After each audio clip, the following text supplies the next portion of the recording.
പ്രിയങ്കം നിങ്ങൾ സൗണ്ട് വേണമെങ്കിൽ ഓഫാക്കി ഇട്ടാൽ മതി. സംശയമുള്ള സമയത്ത് ഒന്ന് ചോദിച്ചാൽ മതി. ഓക്കെ, റെക്കോർഡിംഗ് സ്റ്റാർട്ട് ചെയ്തുകൊണ്ട് മറ്റുള്ള ആളുകൾക്ക് പ്രയാസം വരണ്ടെന്ന് കരുതിയിട്ടാണ്. വിജയ ടീച്ചറെ, ലില്ലി ടീച്ചറെ, തൽക്കാലം ഞാൻ നിങ്ങളെ അഡ്മിൻ ആക്കി വെക്കുന്നുണ്ട്. വരുന്ന ആളുകൾക്ക് നിങ്ങളെ ഒരു അഡ്മിറ്റ് കൊടുത്തേക്കണേ. ക്ലാസ്സിന്റെ ഇടയിൽ ഞാൻ അതിലേക്ക് ഇടപെടട്ടെ എന്ന് കരുതിയിട്ടാണ്. ഓക്കെ,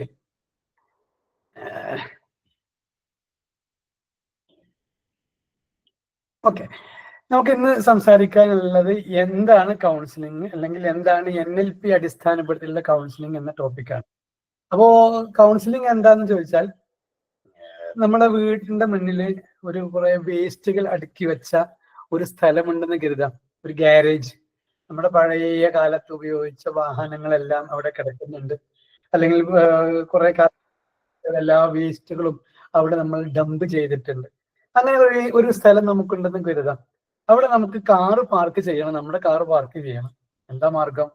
നമ്മളൊരു കൗൺസിലറെ സഹായിക്കുകയാണ്. കുറെ അസ്വസ്ഥതയുള്ള, പ്രശ്നമുള്ള കുറെ സാധനങ്ങൾ ഇവിടെ ഉണ്ട്. അപ്പൊ നമ്മൾ ആ കൗൺസിലർ വന്നിട്ട്, അല്ലെങ്കിൽ ആ എക്സ്പേർട്ട് നമ്മോട് ചോദിക്കുന്നു, ഈ സാധനം നിങ്ങൾക്ക് ആവശ്യമുള്ളതാണോ? വേണ്ട, തൽക്കാലം നമുക്ക് മാറ്റി വെച്ചാലോ? അതെ.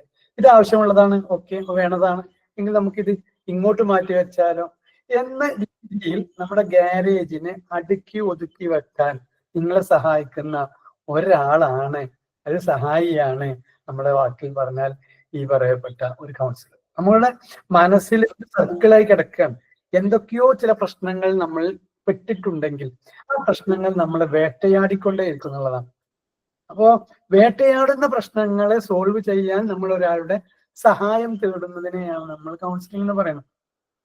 അപ്പോ എവിടേക്കാണ് പ്രശ്നങ്ങൾ വരാനുള്ള സാധ്യത എന്ന് ചോദിച്ചാൽ, എവിടെയും ആവാം. നമ്മൾ മനസ്സിനൊരു പ്രത്യേകത ഉണ്ട്, മൈൻഡിന് ഒരു പ്രത്യേകത ഉണ്ട്. എവിടെയാണ് ഒരു നെഗറ്റീവ് ഉള്ളത്, ആ നെഗറ്റീവിൽ നമ്മൾ ലോക്കായിരിക്കും. അപ്പൊ ഒരു സങ്കടം, നമ്മുടെ കുടുംബത്തിലെ ഒരാളുടെ ഏറ്റവും ഡിയറസ്റ്റ് വൺ, നമ്മളോട് ഏറ്റവും അടുപ്പമുള്ള ഒരാൾ നമ്മൾ മരണപ്പെട്ടു നോക്കുക, അന്നേ ദിവസം നമുക്ക് ഭക്ഷണത്തിന് ആവശ്യം ഉണ്ടാവില്ല, വിശപ്പുണ്ടാവില്ല, ഉറങ്ങണമെന്ന ചിന്തയുണ്ടാവില്ല. ഒരാളെ നമ്മളെ കയ്യിൽ ഒരുപാട് പേരുടെ നമ്പർ ഉണ്ടാവും, അവരൊന്ന് വിളിച്ചിട്ട് യെസ് ഇന്ന ഈ വേണ്ടപ്പെട്ടയാൾ മരണപ്പെട്ടിട്ടുണ്ടെന്ന് പറയാൻ പോലും വാക്കുകൾ കിട്ടില്ല. അന്ന് നമ്മൾ ഭക്ഷണം കഴിക്കുന്നില്ല എന്ന് മാത്രമല്ല, നമ്മൾ ഇതുവരെ ആർക്ക് വേണ്ടി ജീവിക്കുന്നു, മക്കൾക്ക് വേണ്ടി ജീവിക്കുകയാണെങ്കിൽ അവർക്ക് പോലും ഭക്ഷണം കൊടുത്തോ കഴിച്ചോ അവരെന്തെങ്കിലും ചെയ്തോ ഒന്നും നമുക്ക് ചിന്തിക്കാൻ കഴിയില്ല. കാരണം നമ്മൾ സങ്കടത്തിന്റെ അങ്ങേ തലത്തിലുള്ള ദിവസമാണ്. അപ്പോഴാണ് നമ്മുടെ അയൽവാസികളും കൂട്ടുകാരും വന്ന് ബാക്കിയുള്ള കർമ്മങ്ങളെല്ലാം കൃത്യമായി ചെയ്തു തരും. നമ്മുടെ മനസ്സൊരു ഭാഗത്ത് ലോക്കായാൽ അതിനെ ഒന്ന് അഴിച്ചു വെക്കാൻ, അതിനൊന്ന് ഹെൽപ്പ് ചെയ്യാൻ നമുക്കൊരാളുടെ സഹായം കൂടിയേ തീരൂ എന്നതാണ്. എത്ര വലിയ എക്സ്പേർട്ടായ ആളാണെങ്കിലും ശരി, ചില സമയത്തൊക്കെ അവരും തന്നെ പതറിപ്പോവും. ഇപ്പൊ നമ്മൾ പത്രങ്ങള് അല്ലെങ്കിൽ വാർത്താ മാധ്യമങ്ങൾ നമ്മൾ സൂക്ഷിക്കുന്ന ആളുകളാണ് നമ്മൾ. ഓരോ ദിവസവും ഓരോ ആത്മഹത്യകളുടെ കഥകൾ നമ്മൾ കേൾക്കാം അല്ലെങ്കിൽ വായിക്കാറുണ്ടാവും. ഇവരൊക്കെ വിദ്യാഭ്യാസപരമായി എത്രയോ ഉന്നതിയിലുള്ള ആളുകളാണ്. കൂലി വേല ചെയ്യുന്ന അല്ലെങ്കിൽ അന്നന്നത്തെ ഭക്ഷണത്തിന് വേണ്ടി വക കണ്ടെത്തുന്ന ആളുകളെക്കാൾ മരണത്തിലേക്ക് നീങ്ങിക്കൊണ്ടിരിക്കുന്നത് സ്ട്രെസ്, ടെൻഷൻ അനുഭവിക്കുന്ന ആളുകളാണ്. അവര് വേറെ വേറെ ഓരോ കെണികളിൽ പോയിപ്പെടുകയും അതിൽ നിന്ന് രക്ഷപ്പെടാൻ വഴിയില്ലെന്ന് ചിന്തിക്കുകയും ചെയ്തിട്ടാണ് പലരും ആത്മഹത്യയിലേക്ക് പോകുന്നത്. ചില ആളുകൾ രോഗത്തിന്റെ കാരണത്താലും അങ്ങനെ ആത്മഹത്യയിലേക്ക് പോയി നോക്കും. ഞാൻ പറഞ്ഞു വന്നത്, മരണം എന്നതിനെ കുറിച്ച് ചിന്തിക്കുക എന്നത് ചില ആളുടെ മാനസികമായ വൈകല്യമായിട്ടാണ് നമ്മൾ അതിനെ കാണേണ്ടത്. അപ്പൊ മാനസികമായി വരുന്ന ഒരു അച്ചടക്കമില്ലായ്മ എന്നൊക്കെ നമ്മൾ പറയുമെങ്കിലും അത് അച്ചടക്കമില്ലായ്മയൊന്നുമല്ല, അവരുടെ മനസ്സ് എവിടെയോ ഒന്ന് ലോക്കായതാണ്. അപ്പൊ അത്തരം സാഹചര്യങ്ങളിൽ അവർ ഒന്ന് കൈപിടിച്ച് ഉയർത്തി, ഇതൊന്നും പ്രശ്നമല്ല, ഈ പ്രശ്നത്തെ നമുക്ക് ഇങ്ങനെ സോൾവ് ചെയ്യാൻ കഴിയും, അല്ലെങ്കിൽ ഈ പ്രശ്നത്തെ ഇങ്ങോട്ട് മാറ്റി വെക്കാൻ കഴിയുമെന്ന് സഹായിക്കാൻ കഴിയുന്ന ഒരു ടീമിനെയാണ് നമ്മൾ കൗൺസിലർമാരെന്ന് പറയാം. അപ്പോൾ നിലവിൽ കൗൺസിലിംഗ് ചെയ്യാൻ ഇന്ത്യൻ നിയമം അനുവദിക്കുന്നത് സൈക്കോളജിയിൽ PhD എടുത്ത ആളുകളെ മാത്രമാണ്. എന്നാൽ നമുക്ക് ആർക്കും ഒരു ഉപദേശം കൊടുക്കാവുന്നതാണ്, ഒരു നിർദ്ദേശം കൊടുക്കാവുന്നതാണ്. എന്നാൽ ഉപദേശവും നിർദ്ദേശം കൊടുക്കലും ഒന്നും അല്ല കൗൺസിലിംഗ്.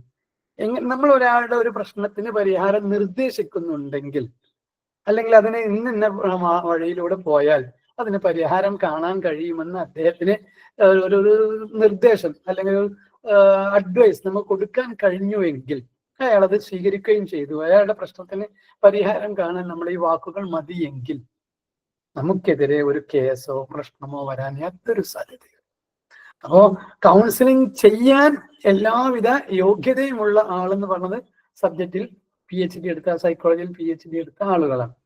എന്നാൽ ആർക്കും കൗൺസിലിംഗ് ചെയ്യുന്നതിന് ഒരു തടസ്സവുമില്ല, മറ്റൊരാളുടെ പ്രശ്നം പരിഹരിക്കുന്നതിന് ഒരു തടസ്സവുമില്ല.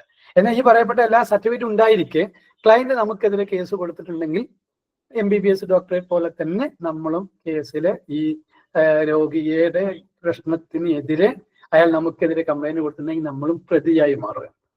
കംപ്ലൈന്റ് കൊടുത്ത ആൾ വാദിയും നമ്മൾ പ്രതിയായിട്ട് മാറുക. ഞാൻ പറഞ്ഞു വന്നത്,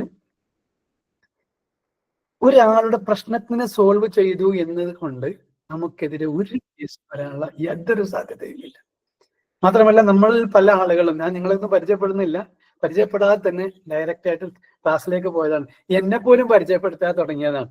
അപ്പോൾ ഒരാൾ നമുക്കെതിരെ കേസ് പോകുന്നില്ല, പ്രത്യേകിച്ച് നമ്മളെ ക്ലയന്റുകൾ. കാരണം അവർ വന്ന സമയത്തുള്ള അവസ്ഥയിൽ നിന്നും ഒരു അരമണിക്കൂർ കൊണ്ട് തന്നെ അവിടെ ഏത് പ്രശ്നത്തിനാണെങ്കിലും ഒന്നാം ഘട്ടമെങ്കിലും ആശ്വാസം കൊടുക്കാൻ നമ്മളെ കൊണ്ടാവും, നിങ്ങളെ കൊണ്ടാവും. അതിനുള്ള പരിശീലനമാണ് നമുക്കിവിടെ ലഭിക്കാൻ പോകുന്നത്. ഇതിൽ കൗൺസിലിങ്ങിന്റെ ലെവൽ 1 ആണ്. 10 ദിവസത്തെ ക്ലാസ് മാത്രമാണ്. ആദ്യം നമ്മൾ ഇതേ ലെവൽ 1 നടത്തിയിരുന്നത് 30 ദിവസമായിരുന്നു. ഇപ്പൊ 10 ദിവസത്തെ ക്ലാസ് ആണ്. ഇതേ 10 ദിവസത്തെ ക്ലാസ് ഇനി വീണ്ടും നിങ്ങൾ റിപ്പീറ്റ് ചെയ്യുകയാണെങ്കിൽ അന്ന് നിങ്ങൾ ഫീസ് കൊടുക്കേണ്ട ആവശ്യമില്ല. അപ്പോൾ ലെവൽ 1-ൽ നിങ്ങൾ 10 ദിവസത്തേക്ക് ജോയിൻ ചെയ്തുവെങ്കിലും അടുത്ത പ്രാവശ്യം വരുമ്പോൾ ഇതേ രീതിയിൽ ടോപ്പിക്കുകൾ ചെറിയൊരു വ്യത്യാസങ്ങൾ ഉണ്ടാവും. എന്നാൽ നമ്മൾക്ക് അറിയേണ്ടത്, ഇതേപോലെ കൗൺസിലിംഗ് ചെയ്തുകൊണ്ടിരിക്കുന്ന വ്യത്യസ്ത ഹോസ്പിറ്റലുകൾ കൗൺസിൽ ചെയ്തുകൊണ്ടിരിക്കുന്ന ഡോക്ടേഴ്സും കൗൺസിലർമാരും എല്ലാം നമ്മുടെ കൂടെയുണ്ട് എന്നതാണ്. അപ്പൊ അവരൊക്കെ ഉപരിപഠനത്തിന് വേണ്ടിയിട്ടും ഇത് ഉപയോഗിക്കുന്നു. അതുപോലെ തന്നെ ഈ സബ്ജക്റ്റിൽ PhD എടുത്തതും PhD ചെയ്തതും ആളുകൾക്കും പ്രാക്ടീസ് അല്ലെങ്കിൽ ഒരു വിദഗ്ധരായ ഇതിന് ഈ മേഖലയിൽ വർക്ക് ചെയ്യുന്ന ആളുകളുടെ കൂട്ടായ്മ അത്യാവശ്യവുമാണ്. അപ്പോൾ ഇന്ന് വന്ന മാനസിക പ്രശ്നമുള്ള ഒരാൾ നാളെ വരില്ല.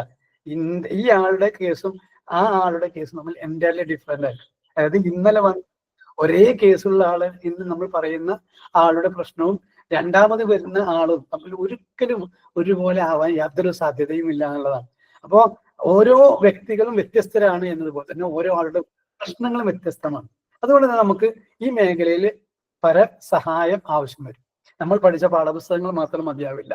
കാരണം 100 വർഷം മുമ്പ്, 10 വർഷങ്ങൾക്ക് മുമ്പ് നമ്മൾ പഠിച്ച പാഠഭാഗങ്ങളായില്ല ഇന്നത്തെ മനുഷ്യന്റെ മാനസിക അവസ്ഥ. അടിസ്ഥാനം നമ്മളാണെന്ന് പഠിച്ചത് തന്നെ ആയിരിക്കാമെങ്കിലും പ്രശ്നത്തിന്റെ നിലവാരത്തിൽ വ്യത്യസ്തമായിരിക്കും. അപ്പോൾ നമുക്ക് ഇത് ഒരു ജീവിതകാലം മുഴുവനും നമ്മുടെ ഈ മേഖലയിലുള്ള കാലം അത്രയും കൂടെ നിൽക്കുന്ന ഒരു ടീമിനെയാണ് നമുക്ക് ആവശ്യമുള്ളത്. അങ്ങനെ ഒരു ടീമിനെ നമ്മൾ ലഭിക്കുകയാണ്. അത് മാത്രമല്ല, നിങ്ങളൊക്കെ പലരും പല ജോലി ചെയ്യുന്നവരാണ്. നേരത്തെ നമ്മൾ പറഞ്ഞു, എല്ലാവർക്കും അറിയാം നിങ്ങൾ വ്യത്യസ്തമായ ജോലി കണ്ടെത്തുന്നവരാണ്. എന്നാൽ അതേ സമയത്ത് അതേ ജോലിക്കൊപ്പം തന്നെ ചെയ്യാൻ പറ്റുന്ന ഒരു മേഖല കൂടിയാണ് ഈ ഒരു എക്സ്ട്രാ ഇൻകം ലഭിക്കുന്ന ഒരു മേഖലയാണ് കൗൺസിലിംഗ്. ഒരു മനുഷ്യന്റെ പ്രശ്നം പരിഹരിക്കുമ്പോൾ എത്രയാണ് നമ്മുടെ ഫീസ് നമുക്ക് തീരുമാനിക്കാം. പക്ഷെ ചില ആളുകള്, നമ്മുടെ ക്ലയന്റുകൾ നമുക്ക് തരുന്നതിന് ഫീസിനൊന്നും കണക്കുണ്ടാവില്ല.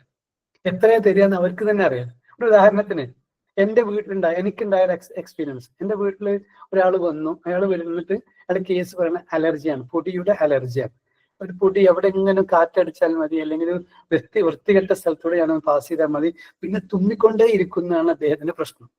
അപ്പോ ഞാൻ അതിലേതോട് ചോദിക്കുകയാണ്, എൻ്റെ വീട്ടില് എല്ലാവരും നിലം ക്ലീൻ ആക്കുന്നെങ്കിലും ജനലിന്റെ പരിസരമൊന്നുമല്ല ക്ലീൻ ആക്കൽ കുറച്ച് കുറവായതല്ലോ. അവിടെയുള്ള പൊടി കാണിച്ചു കൊടുത്ത ഉടനെ തന്നെ അയാളുടെ മൂക്കിന്റെ പരിസരത്തൊക്കെ ഇങ്ങനെ അസ്വസ്ഥത കാണുന്നുണ്ട്. അപ്പൊ ആ പൊടി അവിടെ കണ്ടാൽ നിങ്ങൾക്ക് പ്രശ്നമാണോ എന്ന് ചോദിച്ചു. അതേന്ന് പറഞ്ഞു. ഇനി കുറച്ച് കഴിഞ്ഞിട്ട് അതേ പൊടി ഞാൻ കൈകൊണ്ടാക്കിയിട്ട് നിങ്ങളുടെ മുഖത്തേക്ക് ഇങ്ങനെ ഊതിയാലോ എന്ന് ചോദിച്ചു. അങ്ങനെ പറഞ്ഞു കഴിഞ്ഞപ്പോഴേക്കും അയാൾ തുമ്മി. എന്ന് വെച്ചാൽ അദ്ദേഹം പൊടി അലർജിയുടെ അങ്ങേ തലക്കലുള്ളതാണ്. ഞാൻ പൊടി എടുത്തിട്ട് ഊതിയിട്ടില്ല കേട്ടോ. പൊടി എടുത്ത് ഊതിയാൽ എന്ത് സംഭവിക്കുമെന്ന് ചോദിക്കുകയാണ്. അതായത് മാനസികമായി അദ്ദേഹം അതിന് വളരെയധികം ഭയപ്പെടുന്നുണ്ട് എന്നാണ് അതിന് കാരണം. ആ ഭയപ്പെടുന്നതിനെ നമ്മളത് ബോധ്യപ്പെടുത്താൻ വേണ്ടിയിട്ടാണ്. എന്നാൽ അത് കുറച്ച് സമയത്തിന് ശേഷം ആ പൊടി ഞാനിങ്ങനെ വ്യക്തമായിട്ട് എടുത്ത് ഞാൻ അദ്ദേഹത്തിന്റെ മുഖത്തേക്ക് ഇങ്ങനെ ആക്കി. കുഴപ്പമില്ല, എൻ്റെ വീടിന്റെ പരിസരത്തുള്ള പൊടി അടിച്ചു വരാൻ വളരെ വലിയ മുതലാളിയായ അയാൾ ചൂല് നിങ്ങൾ പറയാം, ഒരു ആമുഖമായിട്ട് പറയേണ്ടതായിരുന്നു. മലപ്പുറം ജില്ലയിലുള്ള ആളാണ് ഞാൻ. പേര് മുഹമ്മദ് അലി. MSc സൈക്കോളജിയാണ് എൻ്റെ സബ്ജക്ട്. എന്നാൽ NLP വെരിഫൈഡ് മാസ്റ്റർ പ്രാക്ടീഷണർ ആണ്. അപ്പോ ഇദ്ദേഹം ആണ് ഈ വലിയ മുതലാളിയായ ആളെ വീട്ടിലെ ചൂല്, മലപ്പുറം സ്റ്റൈലിൽ ചൂല് എന്ന് പറയും, നിങ്ങൾ എന്താ പറയാൻ എനിക്കറിയില്ല, ആ ചൂലെടുത്തിട്ട് അദ്ദേഹം അടിച്ചു വാരി ആ പൊടി എടുത്തിട്ട് അയാളിങ്ങനെ തട്ടിക്കൂട്ടി മൂക്കിന്റെ പരിസരത്ത് കൊണ്ടുവന്ന് തുമ്മുന്നുണ്ടോ എന്ന് അദ്ദേഹം പല പ്രാവശ്യം നോക്കി. തുമ്മുന്നില്ല എന്ന് അദ്ദേഹത്തിന് ബോധ്യമായി. അങ്ങനെ അദ്ദേഹം ബോധ്യമായ ശേഷം എൻ്റെ ഫീസ്, ഞാൻ ഈ മേഖലയിൽ NLP കഴിഞ്ഞ ഉടനെ ചെയ്യുന്ന വർക്കായത് കൊണ്ട് തന്നെ അദ്ദേഹം എന്നോട് വന്ന് ഫീസ് ഇതാ എന്ന് പറഞ്ഞിട്ട് 200 രൂപ തന്നു. ഞാനത് സന്തോഷത്തോടെ പോകലുണ്ട്. വീണ്ടും അദ്ദേഹം പോയി, വാഹനത്തിൽ കയറി. വാഹനത്തിൽ അദ്ദേഹത്തിന്റെ കാറിലെ ചില ഭാഗങ്ങളിലൊക്കെ പൊടികളുണ്ട്. ആ പൊടികൾ ഒന്നും കൂടെ അടിച്ചിട്ട് മൂക്കിന്റെ പരിസരത്തൂടെ കൊണ്ടുപോവുകയും തുമ്മുന്നുണ്ടോ എന്ന് പരമാവധി നോക്കുകയും ചെയ്തു. തുമ്മുന്നില്ല എന്ന് കണ്ടപ്പോൾ അയാൾ കാറിൽ നിന്ന് ഇറങ്ങി വന്ന് അദ്ദേഹത്തിന്റെ പോക്കറ്റിൽ കുറച്ചുമണി കാശുണ്ടായിരുന്നു, ഒരു കെട്ട്, എന്താ പറയാ 100ന്റെ കെട്ടുകൾ, 10,000 രൂപ ഉണ്ടായിരുന്നു. അതെനിക്ക് എടുത്തു തന്നു.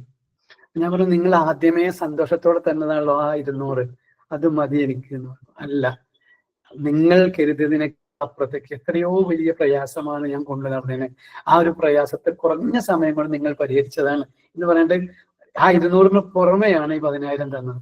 അത് കുറച്ച് കഴിഞ്ഞിട്ട് വീണ്ടും അയാളെ വാഹനത്തിൽ കയറി വീണ്ടും കുറച്ചും കൂടെ പൊടി പരിസരത്തോടെ അയാൾക്ക് തന്നെ ഇത് വിശ്വസിക്കാൻ കഴിയാത്തത് കൊണ്ട് പല പല വർക്കുകൾ ചെയ്ത് വീണ്ടും അദ്ദേഹത്തിന്റെ കയ്യിലുള്ള വാച്ച് ഊരിട്ട് എനിക്ക് തിരിച്ചു വന്നു. ഞാൻ പറഞ്ഞു, ഇപ്പൊ നിങ്ങളുടെ ഒരു അസുഖം മാറിയപ്പോ വേറെ അസുഖം വന്നോ എന്ന് വരെ ചോദിക്കേണ്ടായി. ഞാൻ പറഞ്ഞു വന്നതെന്നു ചോദിച്ചാൽ, ഒരു ക്ലയന്റിന് ഒരു ആശ്വാസം കൊടുക്കാൻ നമ്മളെ കൊണ്ട് കഴിയാന്ന് പറഞ്ഞാൽ ഈ ജന്മത്തിൽ നമ്മൾ ചെയ്യാൻ ഉദ്ദേശിക്കുന്ന, ചെയ്യാൻ പോകുന്ന വലിയ വലിയ സുഹൃതങ്ങളാണ് അതൊക്കെ. നമ്മളൊക്കെ നല്ല മനുഷ്യന്മാരാണ്. അതായത് നല്ലതിനെ ആഗ്രഹിക്കുകയും നല്ലത് മറ്റുള്ളവർക്ക് അപരനും ലഭിക്കണമേ എന്ന് ആഗ്രഹിക്കുകയും പ്രാർത്ഥിക്കുകയും ചെയ്യുന്ന വ്യത്യസ്ത ജാതി ഉള്ള ആളുകളാണ് നമ്മൾ. ഞാൻ പറഞ്ഞു വന്നത്, നമ്മുടെ ഉള്ളിൽ ആ നന്മയെ മറ്റൊരു മനുഷ്യന് കിട്ടുകയാണെങ്കിൽ അതിനുവേണ്ടി നിങ്ങൾ എത്ര ഫീസ് കൊടുത്ത് പഠിച്ചാലും ഒരു കുഴപ്പമില്ല. ഇവിടെ നമ്മൾ ഫീസ് വെച്ചിട്ടാണ് പഠിപ്പിക്കുന്നത്, സൗജന്യമായിട്ടല്ല. ഫീസിന്റെ ഒരു പ്രത്യേകത എന്താണെന്ന് ചോദിച്ചാൽ, നിങ്ങളുടെ കയ്യിൽ ഇത്രേ ക്യാഷ് ഉള്ളൂ, നിങ്ങൾ അത് അടച്ചാൽ മതി. ഞാൻ എന്നെ പരിചയപ്പെടുത്തുന്ന ബാക്കി ഭാഗം കൂടെ പറയാം. ഞാൻ ഗവൺമെന്റ് ഉദ്യോഗസ്ഥനാണ്, ഗവൺമെന്റ് സ്കൂളിലെ അധ്യാപകനാണ്. ഒഴിവുള്ള സമയത്ത് ഇങ്ങനെ എനിക്കിഷ്ട മേഖലയാണ് ഇങ്ങനെ ട്രെയിനിങ്ങും കൗൺസിലിങ്ങും ഒക്കെ. അപ്പോൾ മറ്റൊരാൾക്ക് ഉപകാരപ്പെടുക എന്നതാണ് ലക്ഷ്യം, അല്ല നിങ്ങളെ കയ്യിൽ നിന്ന് പരമാവധി ഫീസ് വാങ്ങുക എന്നല്ല ലക്ഷ്യം. അപ്പൊ നിങ്ങൾ 2,500, 3,000 രൂപ, 3,500 രൂപ, 5,000, 10,000 എത്ര വേണമെങ്കിലും നിങ്ങൾക്ക് കൊടുക്കാം. പക്ഷെ ഒരു നിബന്ധന എന്താ വെച്ചാൽ, നിങ്ങളിൽ ഇൻവെസ്റ്റ് ചെയ്യുന്ന പണമാണ്. അപ്പൊ നിങ്ങൾക്ക് കുറെ കഴിഞ്ഞിട്ടായാലും ബാക്കി പൈസ അടച്ചു തീർത്താൽ മതി എന്നതിന് ഇതിന്റെ ഒരു പ്രത്യേകത മാത്രം. നമ്മുടെ കോഴ്സിൽ മാത്രമുള്ളതാണ്, എല്ലായിടത്തും അങ്ങനെയാണ്. അതുകൊണ്ട് തന്നെ നിങ്ങളിൽ പല ആളുകളും ഇവിടെ ഞാൻ എന്താ പറയാ ഫേസ്ബുക്കിലോ അല്ലെങ്കിൽ ഇൻസ്റ്റഗ്രാമിലോ അല്ലെങ്കിൽ പത്രമാധ്യമങ്ങളിലോ ഒരു പരസ്യം ചെയ്തിട്ടുമല്ല ഇത്രയധികം ആളുകൾ ഇവിടെ എത്തിയിട്ടുള്ളത്. എൻ്റെ ക്ലാസ്സിൽ വന്ന മുൻകാലത്ത് അറ്റൻഡ് ചെയ്ത വിദ്യാർത്ഥികൾ, വിദ്യാർത്ഥികൾ എന്ന് ഞാൻ പറയാം, പക്ഷെ അവരൊക്കെ ചില ആളുകൾ റിട്ടയർഡ് ആയ ഒരുപാട് പേരുണ്ട്, അവർ വരെയുണ്ട്. അവർക്ക് അവരുടെ ഒരു എക്സ്ട്രാ ഇൻകം കണ്ടെത്തുന്ന ഒരു മേഖല കൂടിയാണിത്. അവർ പഠിക്കുന്നു, അവർ ജോലി ചെയ്യുന്നു, നിങ്ങളും കൂടെ കൂടുകയാണെങ്കിൽ അവർക്കും വലിയ ഉപകാരമാവും. അപ്പൊ ഏതായാലും ഈ ക്ലാസ് ഇന്നും നാളെയും നിങ്ങൾ നോക്കുക. ഉപകാരമാണ് എന്ന് തോന്നുകയാണെങ്കിൽ നിങ്ങൾ ബാക്കി കൂടുക. കോഴ്സ് കഴിഞ്ഞിട്ട്, അതായത് 10 ദിവസത്തെ കോഴ്സ് ഈ 2 ദിവസം കൂട്ടില്ല, ഇന്നും നാളെയും കൂട്ടില്ല, വീണ്ടുമുള്ള 12ാമത്തെ ദിവസം ഫീസ് അടച്ചാലും മതി. അത് മെച്ചമാണെന്ന് തോന്നിയാൽ അടച്ചാലും ക്ലാസ് നിങ്ങൾക്ക് ഉപകാരപ്പെടുമെന്ന് തോന്നുന്നുണ്ടെങ്കിൽ. അപ്പൊ അത്രയും ഫ്രീ ആണ് എന്നർത്ഥം. എന്നാൽ ഫ്രീ കോഴ്സാണ് എന്നല്ല അർത്ഥം. ഫ്രീ ആയിട്ട് നിങ്ങൾ പഠിച്ചിട്ട് ഇത് ഉപകാരപ്പെടുന്നതാണെന്ന് തോന്നുകയാണെങ്കിൽ അപ്പോൾ നിങ്ങൾ ഫീസ് അടച്ചാൽ മതി. അത്രയും എനിക്ക് അങ്ങനെ ചെയ്തു തരാൻ കഴിയും. കാരണം ഞാൻ ഏതായാലും ക്ലാസ് എടുത്തുകൊണ്ടിരിക്കുകയാണ്. അപ്പൊ നിങ്ങൾ അവിടെ ഉണ്ട് എന്ന് കരുതി എനിക്കൊരു പ്രയാസമില്ല. പഠിക്കുക. ഒരാൾക്കെങ്കിലും നിങ്ങൾ കാരണത്താൽ ഒരു ഉപകാരം ഉണ്ടാവട്ടെ എന്ന് ഞാനും ആഗ്രഹിക്കുകയാണ്. അപ്പോ എന്തിനാ ഫീസ്? അങ്ങനെ സൗജന്യം ചെയ്താൽ പോലെ എന്ന് അങ്ങനെ തോന്നണ്ട. സൗജന്യം ചെയ്താലെന്നറിയോ, നമുക്ക് അങ്ങനെ ഒരുപാട് പ്രഭാഷണങ്ങളും പ്രസംഗങ്ങളും ഒക്കെ യൂട്യൂബിൽ കിട്ടുമല്ലോ. ആ പ്രഭാഷണങ്ങളും പ്രസംഗങ്ങളും കിട്ടിയിട്ടൊന്നും ഇതുവരെയും നമ്മളാരും മറ്റൊരാളെ സഹായിച്ചിട്ടില്ല, മറ്റൊരാൾക്കൊരു അത്താണിയായി മാറിയിട്ടില്ല. That's all. അപ്പൊ നമ്മൾ പേ ചെയ്താൽ അപ്പൊ അത് എനിക്ക് തിരിച്ചു പിടിക്കണം എന്ന ഫീലിംഗ് ഉണ്ടോ?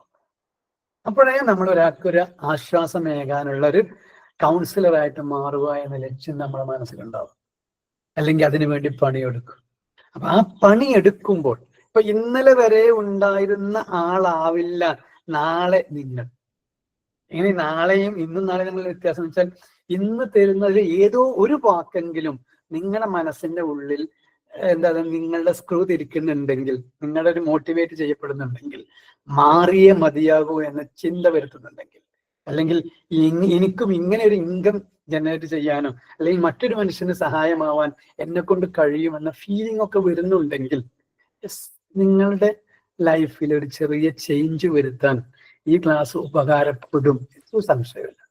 അപ്പൊ നമുക്ക് ആർക്കൊക്കെയോ ഉപകാരം ചെയ്തു കൊടുക്കണമെന്ന ആഗ്രഹം നിങ്ങളെ മൈൻഡിൽ കൊണ്ടുവരിക.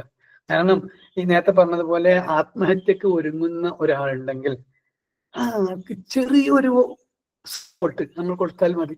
ഒരു ഉദാഹരണത്തിന്, നിങ്ങൾ ഇങ്ങനെ നടന്നു പോകുന്ന വഴിയിലാണ്. അപ്പൊ അയാള് പിന്നെ കുളത്തിൽ അല്ലെങ്കിൽ എന്താണ് ഒഴുകിക്കൊണ്ടിരിക്കുന്ന പുഴയിലേക്ക് ചാടാൻ വേണ്ടി നിൽക്കുക. നിങ്ങൾ നടന്നു പോകുന്ന വഴിയിൽ അയാളെ കാണുന്നു. താഴേക്ക് കുത്തി ഒലിക്കുന്ന പുഴയിലേക്ക് ചാടാൻ പോകുന്ന ഒരാളെ നിങ്ങൾ കാണുന്നു. അപ്പോൾ ആ ചാടുന്ന സമയത്ത് വരെ അയാളുടെ മനസ്സിൽ അയാളുടെ പ്രശ്നം മാത്രമായിരിക്കും. ആ കുത്തി ഒലിക്കുന്ന പുഴയൊന്നും അയാൾക്ക് പ്രശ്നമേ അല്ല. അയാളുടെ മുന്നിൽ സാമ്പത്തിക ബാധ്യതയോ അല്ലെങ്കിൽ കുടുംബത്തിലെ പ്രശ്നങ്ങളോ അല്ലെങ്കിൽ ചീറ്റ് ചെയ്തതോ എന്തെങ്കിലും മാനസികമായ ഒരു പ്രശ്നമായിരിക്കും അയാളുടെ മുന്നിലുണ്ടാകും. അപ്പൊ അതായിരിക്കും ഏറ്റവും വലുത്. അതേ സമയത്ത് നമ്മൾ പറയാണ്, എടോ നിന്റെ കാലിലൂടെ ഒരു പാമ്പുണ്ട്, ജസ്റ്റ് ഒന്ന് ഇമേജും കൊടുത്താൽ മതി, ഉടനെ അയാൾ അവിടെ നിന്ന് ഓടും. ജസ്റ്റ് അതായത് അയാളുടെ പ്രശ്നത്തിന് മറ്റൊരു പ്രശ്നം കൊടുത്തുവെച്ചാൽ ജസ്റ്റ് അവിടെ നിന്ന് ഇയാള് പാമ്പല്ല എന്നെ കടിച്ചോട്ടെ എന്ന് പറയില്ല. ആ പാമ്പ് എന്നെ കടിക്കട്ടെ, ഞാൻ ഏതായാലും മരിക്കാൻ നിൽക്കുകയാണ്, ഇതിൽ ചാടിയിട്ട് അതല്ല. ആ സമയത്ത് അയാളുടെ ബോധ മനസ്സ് ഒന്നും ആക്റ്റീവ് ആവും. അപ്പൊ അബോധ മനസ്സാണ്, അൺകോൺഷ്യസ് മൈൻഡാണ് നമ്മളെ ചില പ്രശ്നങ്ങളിലേക്ക് തള്ളിയിടുക. അതോടുകൂടെ നമ്മളെ എല്ലാ ലോകവും അടഞ്ഞു എന്ന ഫീലിംഗ് നമുക്കുണ്ടാവാം. നമുക്കുണ്ടെങ്കിൽ പിന്നെയുള്ള ബാക്കിയുള്ളവരെ കാര്യം പറയണം. അപ്പോ ക്ലാസ്സുകൾ എന്റേത് സ്ഥിരമായി ഉണ്ടാവാറില്ല എന്നൊരു പരിമിതി എനിക്കുണ്ട്. നേരത്തെ പറഞ്ഞതുപോലെ എന്തിനാ ക്യാഷ് എന്നൊരു ചോദ്യം വരുന്ന പോലെ പണം അങ്ങനെ വേണമെന്നോ അല്ലെങ്കിൽ അതിനുവേണ്ടി കഠിനാധ്വാനം ചെയ്യണമെന്നോ എന്ന ചിന്ത എനിക്കില്ല. ഒരു കാലത്ത് അങ്ങനെ ഉണ്ടായിരുന്നു, പൈസക്ക് വേണ്ടിയിട്ട് പണിയെടുക്കണം എന്നുള്ള ചിന്ത. അതൊക്കെ പോയി. കാരണം പണത്തിന്റെ പിറകെ ഓടിയാൽ പണം കുറച്ചും കൂടെ സ്പീഡിൽ ഓടുന്നു. നമ്മളെ നമ്മൾ ആരെ തേടുന്നു അയാൾ നമ്മളിൽ നിന്ന് അകന്നു പോകും. എന്നാൽ നമ്മൾ ആരെയും തേടുന്നില്ല, നമുക്ക് ഒരുപാട് സ്റ്റുഡൻസിനെ കിട്ടണം. ഇപ്പോ എന്താ പറയാ, ദൈവത്തിന് നന്ദി പറയാണ്. തിരുവനന്തപുരം മുതൽ കാസർഗോഡ് വരെയുള്ള മലയാളി കൂട്ടായ്മയിൽ, അതായത് മലയാളികളുടെ എണ്ണത്തിൽ ഒരുപാട് സ്റ്റുഡൻസ് നിങ്ങൾക്ക് പരിചയപ്പെടാം. ഓരോ ദിവസങ്ങളിലായിട്ട് ഫസ്റ്റ് ഡേ തന്നെ നിങ്ങൾ പരസ്പരം പരിചയപ്പെടുത്താൻ നിൽക്കുന്നില്ല. ആരൊക്കെ എന്തൊക്കെയെന്ന് പറയാൻ അനുവദിക്കുന്നില്ല എന്ന് കരുതുകയാണ്. കാരണം പറയാനുള്ള ടോപ്പിക് അത്രയും വലുതായതുകൊണ്ട്, വിശാലമായതുകൊണ്ടും, എന്നാൽ വഴിയെ നമുക്കെല്ലാം പരസ്പരം പരിചയമാവും എന്നും കരുതിയിട്ടാണ് പരിചയപ്പെടാനുള്ള അവസരം തരാത്തത്. അപ്പൊ പറഞ്ഞു വന്നത് എന്താണെന്ന് വെച്ചാൽ, ഇവിടെ ഇരുന്ന് എന്റെ ഈ റൂമിൽ ഇരുന്നിട്ട് എനിക്ക് ക്ലാസ് എടുക്കാൻ കഴിഞ്ഞിട്ട് കേരളത്തിലുള്ള എല്ലാ ഒട്ടുമിക്ക ജില്ലയിലുള്ള സ്റ്റുഡൻസ് എനിക്കുണ്ട്. അതുപോലെ തന്നെ നിങ്ങൾക്കും അതുപോലെ എല്ലാ ജില്ലയിലും കൂട്ടുകാരും ഉണ്ടാവും. കാരണം ഇതുവരെ നമ്മൾ പഠിച്ച പാഠഭാഗം പോലെ അല്ല ഇനി നമ്മൾ പഠിക്കാൻ പോകുന്ന ഈ കൗൺസിലിംഗ് മേഖലകൾ. ചില പ്രശ്നങ്ങൾ നമ്മുടെ പ്രശ്നങ്ങൾ ഉണ്ടാവും. നേരത്തെ പറഞ്ഞ പൊടി അലർജി, പിന്നെ എന്താ പറയാ, മഴ പെയ്താൽ പ്രശ്നം വരുന്ന ആളുകൾ, പാമ്പിനെ കുറിച്ച് ആലോചിക്കുമ്പോൾ തന്നെ പ്രശ്നം വരുന്ന ആളുകൾ, അങ്ങനെ പറയുന്ന പ്രശ്നങ്ങൾ നമുക്കുണ്ടാവാം. അത് എവിടെയാണ് വരുന്നത് വെച്ചാൽ, ചെറിയ കുട്ടി എന്ന് പറഞ്ഞാൽ നമ്മൾ മാതാവിന്റെ ഗർഭപാത്രത്തിലേക്ക് എത്തിയ നിമിഷം മുതൽ, ജനിക്കുന്ന നിമിഷം മുതലല്ല, ഗർഭപാത്രത്തിലേക്ക് എത്തിയ നിമിഷം മുതൽ 7 വയസ്സ് വരെ, നമുക്ക് 7 വയസ്സാകുന്ന വരെയുള്ള കാലഘട്ടം ഇംപ്രിന്റിംഗ് സ്റ്റേജ് എന്നാണ് NLP, ന്യൂറോ ലിംഗ്വിസ്റ്റിക് പ്രോഗ്രാമിൽ പറയാം. അപ്പൊ ആ ഇംപ്രിന്റിംഗ് എന്ന് പറഞ്ഞാൽ കല്ലിൽ കൊത്തിവച്ചതുപോലെ മനസ്സിൽ കിടക്കും. അവിടെ അങ്ങനെ ഒരു പ്രശ്നമുണ്ട് നമുക്കറിയില്ല. അപ്പൊ കഴിഞ്ഞ ദിവസം എൻ്റെ വീട്ടിൽ വന്ന അല്ലെങ്കിൽ എൻ്റെ ക്ലിനിക്കിൽ വന്ന ഒരാളുണ്ടായിരുന്നു. അദ്ദേഹത്തിന്റെ പ്രത്യേകത, 23 വയസ്സായ ചെറുപ്പക്കാരനാണ്, നല്ല ആരോഗ്യമുള്ള മനുഷ്യനാണ്. അദ്ദേഹം ഒരു വണ്ടി ഓടിച്ചുകൊണ്ടിരിക്കുക, വണ്ടി ഒരു ഭാഗത്ത് റോഡ് സൈഡിൽ സൈഡാക്കി നിർത്തിയതാണ്.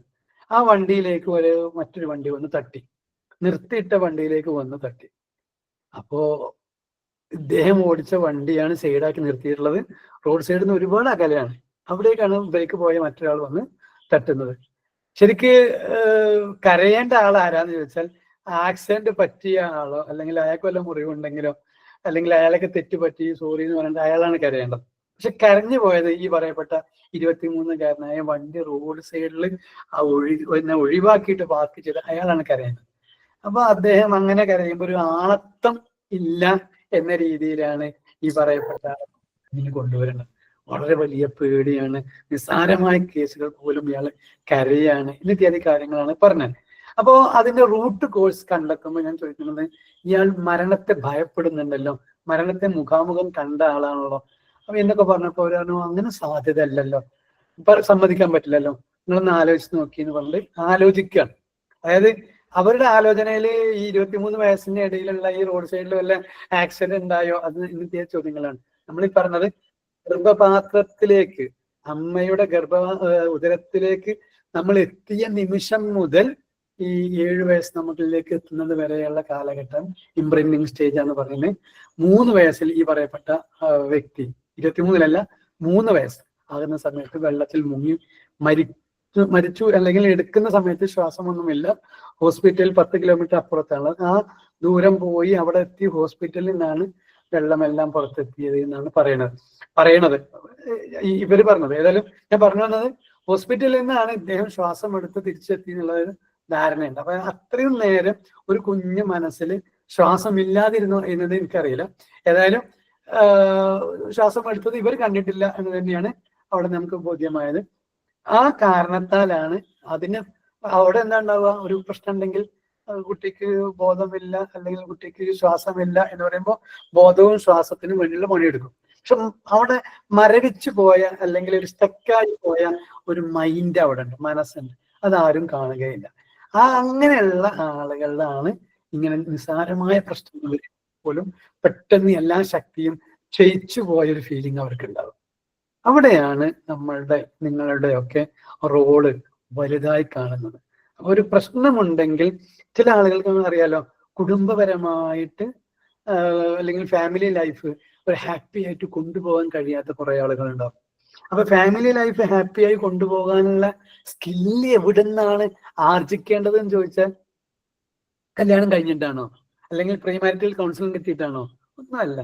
അയാളുടെ കുട്ടിക്കാലത്ത് അയാൾ കണ്ട മാതാവിൻ്റെയും അയാൾ കണ്ട പിതാവിൻ്റെയും ഫാമിലി ലൈഫ് എത്രത്തോളം ബോണ്ടാണോ അത്രയും അയാൾക്കും ബോണ്ടായി കിട്ടും. അതേപോലെ തന്നെ ഈ പറയപ്പെട്ട ഈ ഇംപ്രിന്റിങ് സ്റ്റേജിന്റെ കാലഘട്ടത്തിൽ ഇദ്ദേഹത്തെ നെഗറ്റീവായിട്ട് ആരെങ്കിലും ദുരുപയോഗപ്പെടുത്തിയിട്ടുണ്ടെങ്കിലും ഇതേ ഫാമിലി ലൈഫിലേക്ക് ജസ്റ്റ് ഒന്ന് ഹോൾഡ് ചെയ്യണേ, സമയം തരാം, സംസാരിക്കാൻ സമയം തരാം. പറയുന്ന വാക്കുകൾ ശ്രദ്ധിച്ച് കേട്ടോളൂ. ചോദിക്കാനുള്ള സമയം കൃത്യമായി തരും. അപ്പൊ നോട്ട് ചെയ്ത് വെച്ചോളൂ കേട്ടോ. അല്ലെങ്കിൽ ഈ ക്ലാസ്സിന്റെ ഇടയിൽ പറയുന്ന ടോപ്പിക്ക് കംപ്ലീറ്റ് ആവില്ല എന്ന് കരുതിയിട്ടാണ്. ഇന്നും നാളെയും ഞങ്ങൾ തൽക്കാലം അങ്ങനെ പോട്ടെ, പിന്നെ നമുക്ക് ക്ലാസ്സിന്റെ ഇടയിൽ തന്നെ ചോദിക്കാവുന്നതാണ്. പ്രത്യേകിച്ച് പുതിയ ആളുകൾക്ക് നമ്മളെ സംസാരിക്കുമ്പോൾ ഒന്നും കിട്ടിയില്ല എന്നൊരു ഫീലിംഗ് ഉണ്ടാവും. നമുക്കൊരു അരമണിക്കൂർ കഴിഞ്ഞാൽ നിങ്ങൾക്ക് സംസാരിക്കാനുള്ള അവസരം തരാം. തൽക്കാലം ഞാൻ ഈ ടോപ്പിക്കിലേക്ക് ഫോക്കസ് ചെയ്യാണ്. ചോദ്യം നിങ്ങൾ നോട്ട് ചെയ്ത് വെച്ചോളൂ, അവസരം തരാം. അപ്പൊ പറഞ്ഞു വന്നത്, ഇങ്ങനെ ഒരു പ്രശ്നം നമ്മളെ മൈൻഡിൽ ഉണ്ടെങ്കിൽ മൈൻഡ് അവിടെ കിടക്കും.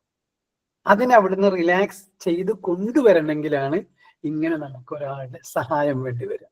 അതിന് വളരെ വലിയ പഠനമൊന്നും നടത്തേണ്ടതില്ല എന്ന് ഈ പറയപ്പെട്ട PG അല്ലെങ്കിൽ PhD ഈ മേഖലയിൽ നിർബന്ധമില്ല. ഉണ്ടായിക്കോട്ടെ, കാരണം നമ്മളെക്കാൾ കഴിവുള്ള വേറെ ആളുണ്ടെങ്കിൽ നമുക്ക് അയാളിലേക്ക് റെഫർ ചെയ്യാമല്ലോ. നമ്മുടെ നാട്ടിൽ തന്നെ ഉണ്ടല്ലോ ചെറിയ ക്ലിനിക്കുകൾ, വലിയ ഹോസ്പിറ്റലുകൾ. ഈ ക്ലിനിക്കിൽ നിന്നും വലിയ ഹോസ്പിറ്റലിലേക്ക് റെഫർ ചെയ്താൽ റെഫറിങ് ഫീസ് ഉണ്ട്. ഈ മേഖലയിൽ വർക്ക് ചെയ്യുന്ന ഡോക്ടേഴ്സിനും കേസ് എടുക്കണ്ട, റെഫറിങ് ഫീസ് ഉണ്ട്. നിങ്ങൾ കൊടുക്കുന്നില്ല, നിങ്ങൾ വാങ്ങുന്നില്ല എന്നതുകൊണ്ട് ഇല്ല എന്നല്ലല്ലോ. ഇതേപോലെ നമുക്കും എന്ത് ചെയ്യാം, നിങ്ങൾ 1 or 2 പ്രാവശ്യം നോക്കിയിട്ട് നടക്കുന്നില്ലെങ്കിൽ അടുത്ത ആളിലേക്ക് റെഫർ ചെയ്യാവുകയും പ്രശ്നത്തിന് അവരെങ്കിലും പരിഹാരം കണ്ടെത്തുകയും ചെയ്യും.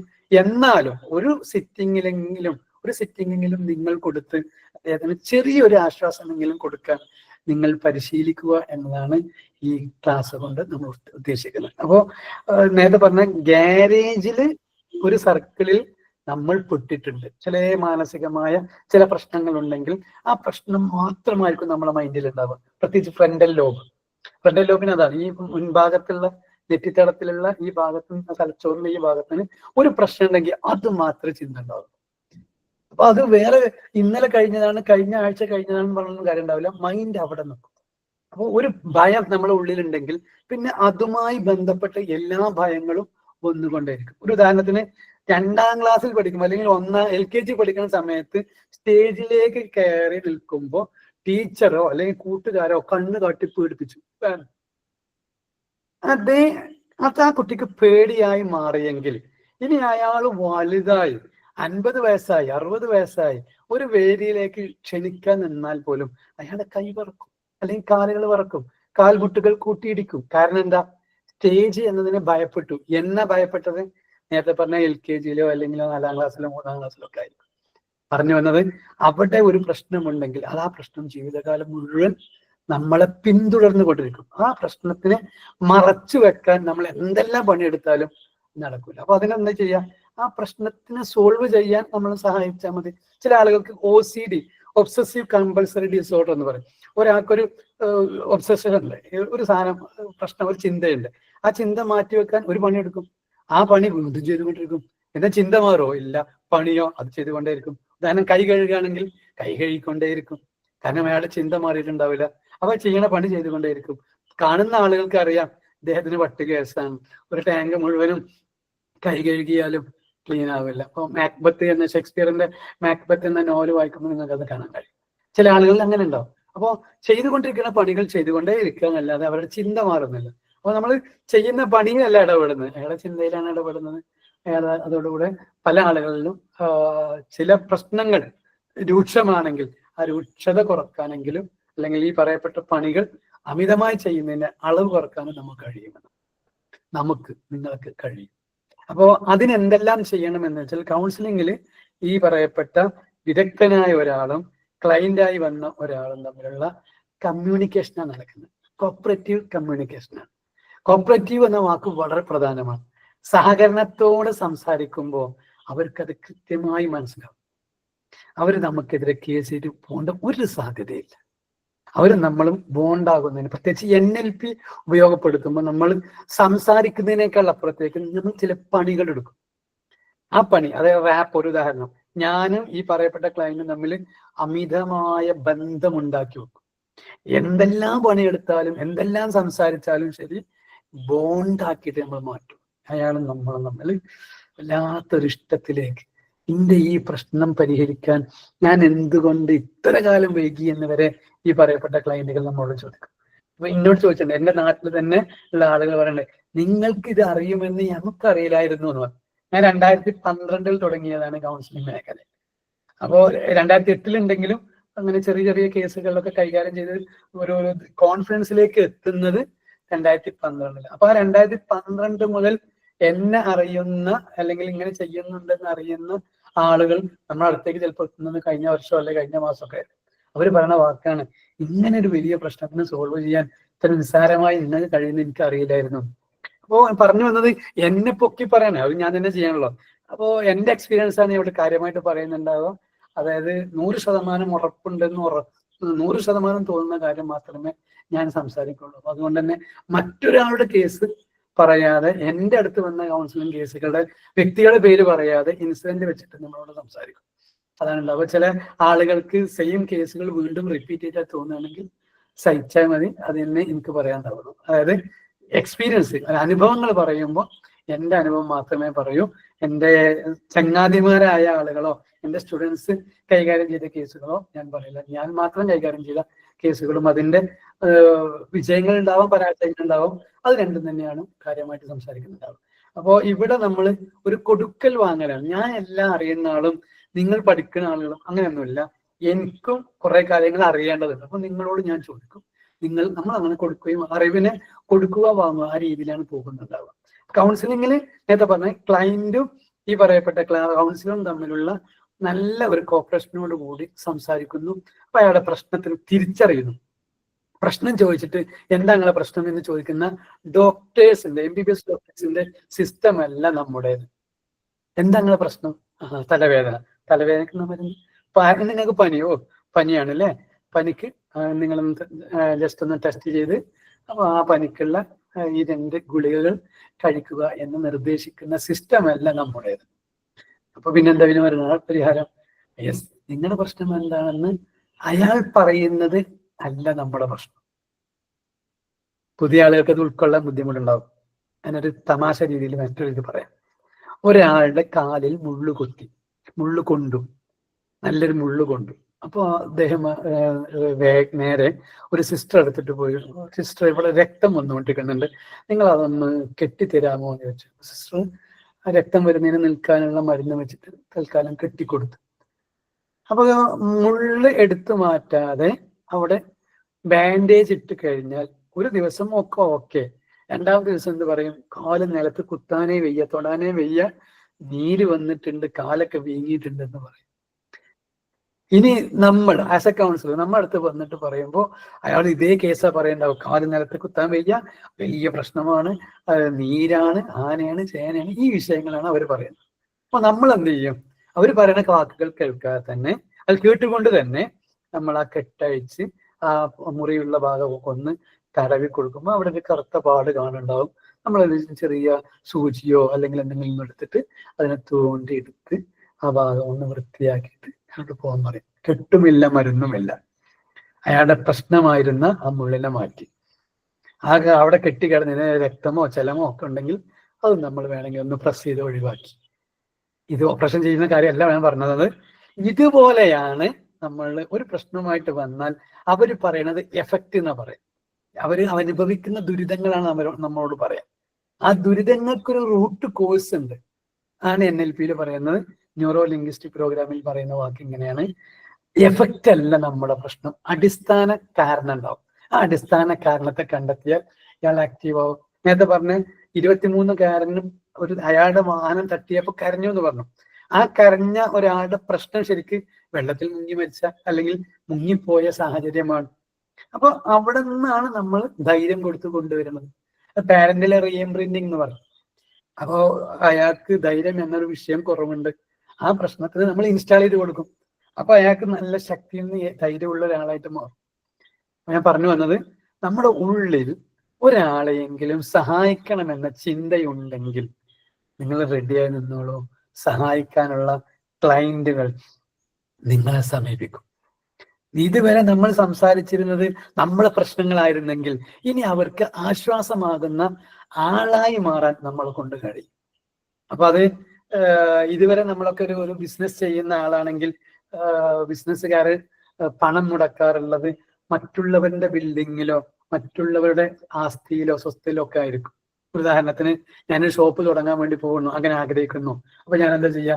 ഷോപ്പിന്റെ ഓണറെ അല്ലെങ്കിൽ ബിൽഡിംഗ് ഓണർക്ക് അഡ്വാൻസ് കൊടുത്ത് എൻ്റെ പണം മുഴുവനും ആ ബിൽഡിങ്ങിൽ ഇൻവെസ്റ്റ് ചെയ്യും. അതിൻ്റെ ഡെക്കറേഷന്, അത് റൂം എടുക്കാൻ, റൂം അങ്ങനെയാക്കാൻ, ഇങ്ങനെയാക്കാൻ, പാർട്ടീഷൻ ചെയ്യാൻ, അതിനുവേണ്ടി ഞാൻ ചെലവഴിക്കും.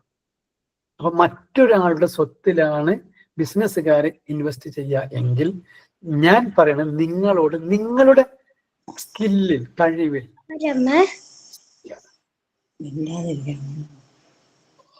ഒന്ന് ഹോൾഡ് ചെയ്താണ് സംസാരിക്കാം കേട്ടോ. അപ്പൊ പറഞ്ഞു വന്നത്, നിങ്ങൾ ഇൻവെസ്റ്റ് ചെയ്യുന്നതിനാണ് ഏറ്റവും വാല്യൂ ഉള്ളത്. ഇത് നിങ്ങളുടെ ഒരു കഴിവാണ്. കാരണം നിങ്ങൾക്ക് രണ്ടുപേരോട് സംസാരിക്കാൻ നിങ്ങൾക്ക് കഴിയും.